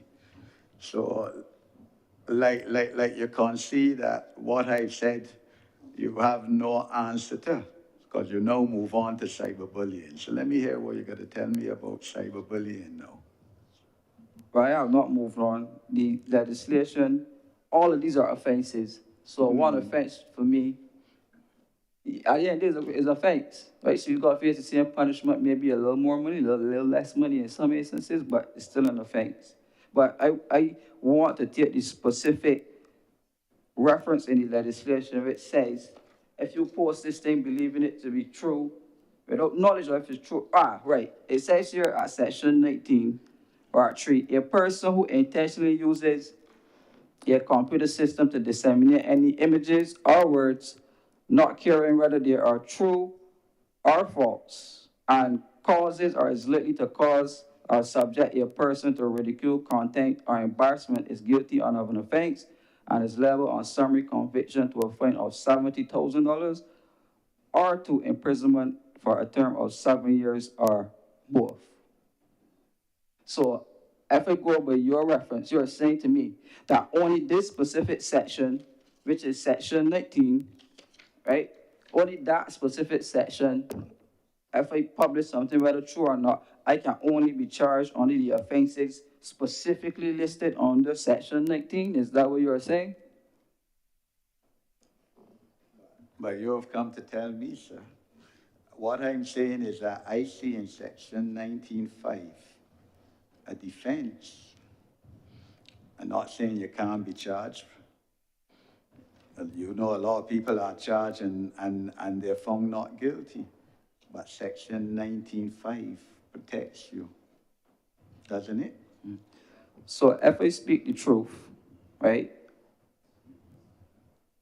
If I speak the truth in the first place, then I can come back with the truth again as a defense. But why do I have to go through the public ridicule, right? Remember, why do I have to go through the public ridicule for speaking the truth in the first place, that I can be charged, that a police officer can take it upon himself to come to my house, seize my laptop, my computer, my devices. I'm taken to a police station. Bear in mind, I have not spoken yet, as the police engage you. You have to go to court, spend money, hire a lawyer, do all of these things to prove. Mr. Stewart, we don't live in a perfect world, sir. We don't live in a perfect world. Anyone, we're all men on this committee, and you're a man. You know very well, sir, that tonight, someone can lay a charge against us. Sexual assault, for example. So what are you saying? What are you telling us here? Well, it may not be true. Right. Police come for you based on that allegation. So what is the difference between that and this, sir? I really don't get you. But let me give you an example that's close to home, but I would not speak because of subjudicate, and so I won't speak the details. But let's just say a scenario occurred, sexual assault, as you said, and this person happens to carry a public position, right? I saw in real time and real life where information was put on the internet purporting to be information originating from the Barbados Police Service, right? Purporting to be. Now, whether this information was true or not, the facts were put out there, right? This person has to go through the court. Wait, let me say one thing. You said subjudicate. Right. But right. I'm not speaking, you're essentially agreeing with me. No, I am essentially saying, right, that if this person has to go through a public ridicule based off a false allegation, right, false allegation, because it's the police officer who has to lay the charge, so that person has to determine whether or not to proceed after a complaint is laid, I suppose. Nothing like that was said here, right, I suppose. Right? So this person has to go through that scorn, and if that person is found not guilty, right? If that person is found not guilty, which is the person accused, right? What happens then? What happens then? What happens then? Right? So you're then back to square one, where you lost all your public credibility, right? You lost all your public credibility on a false allegation. Are there any other members who wish to intervene and ask Mr. Stewart anything?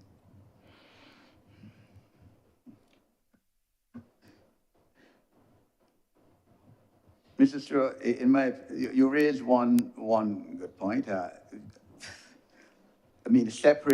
You asked who will police this in the police force. And again, that isn't the concern you can appreciate of the legislature. I mean, the legislature passes laws. It is up to the police to decide how they now will monitor or implement the law or police, quote unquote, the law. So that can't be a reason for not passing the law. You could appreciate that. I just came back from Trinidad this morning, and when I asked, yes, their police department has a separate cybercrime unit, to deal with, not Trinidad, sorry, Guyana. Guyana has passed the law, Trinidad hasn't. And I was told that Guyana has a separate cybercrime unit to, monitor and enforce the law. But that's not Parliament's role. You concede that. Okay? And police excessiveness, you spoke about, that the police, would have the power if they suspect a crime is about to be committed, to pursue it. But isn't that so with other laws as well?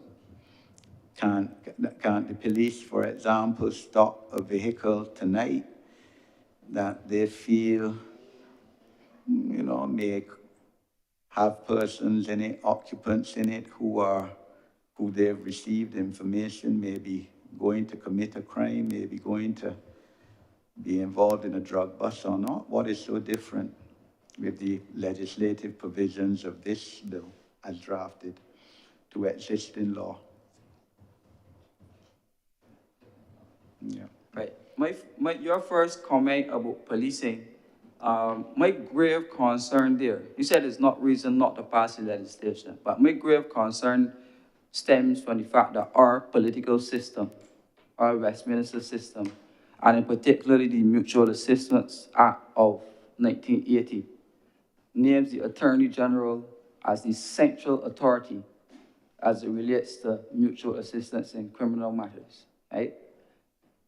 By nature, the Attorney General, in origin, the Attorney General is a person who first and foremost is a member of a political party, second, a member of Parliament, and then you are elevated to that job based or at the courtesy of the Prime Minister, right? So the Attorney General being the central authority and biased in that he is a politician, a member of a political party, and biased also from the fact that the Prime Minister, who that person serves at their behest, follows something called collective responsibility, right?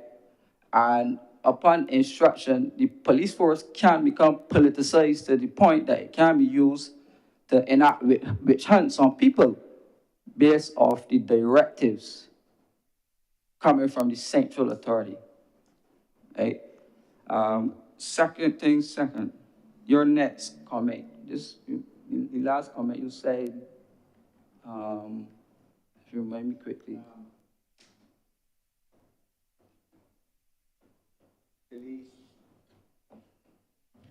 Police having the authority to intervene where they suspect a crime may be committed. Well, yeah, about to be committed. Yes, but the example you give is in that of a physical nature, flesh, blood.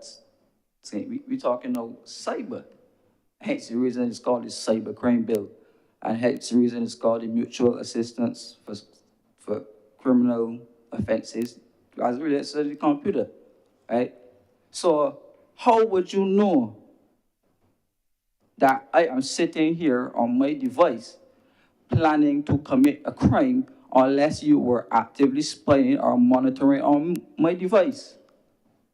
So if anybody, any committee member could say, how would you know that a crime is about to be committed on a laptop or a tablet? You have to be seeing it. And if you're not doing the spying yourself, you have to be engaging the service provider like Lime or Digicel or AT&T or some, and there are clauses in this bill which speaks to that. And my fear here is that the telecommunications companies can be intimidated and bullied into sharing the private information of the public based off the structure of our current political system.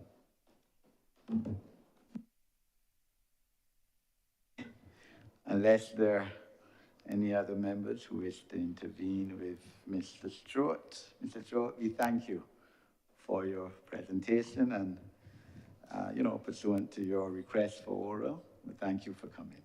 Yes, thank you very much.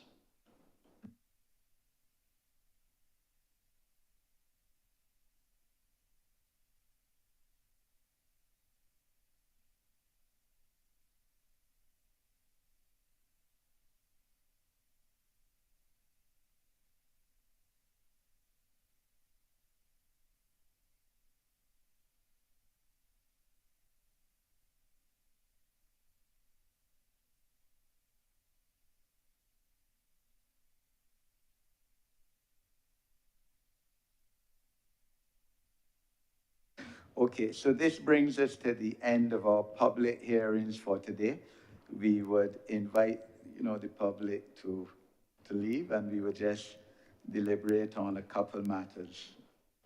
So we thank you all.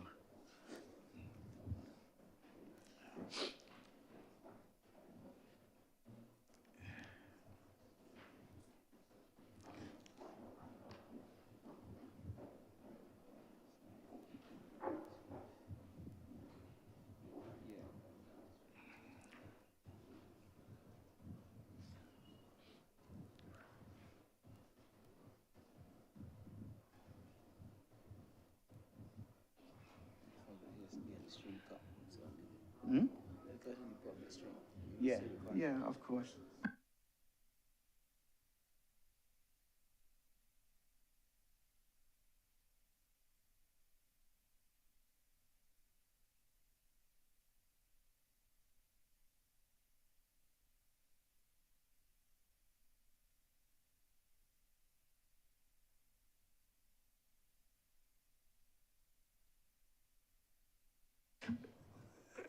Detain you for a few more minutes to go back to the agenda matters, minutes of our last meeting. Um, did you get a chance to read them? Was that minutes be adopted? Yeah, okay, seconder. Yeah.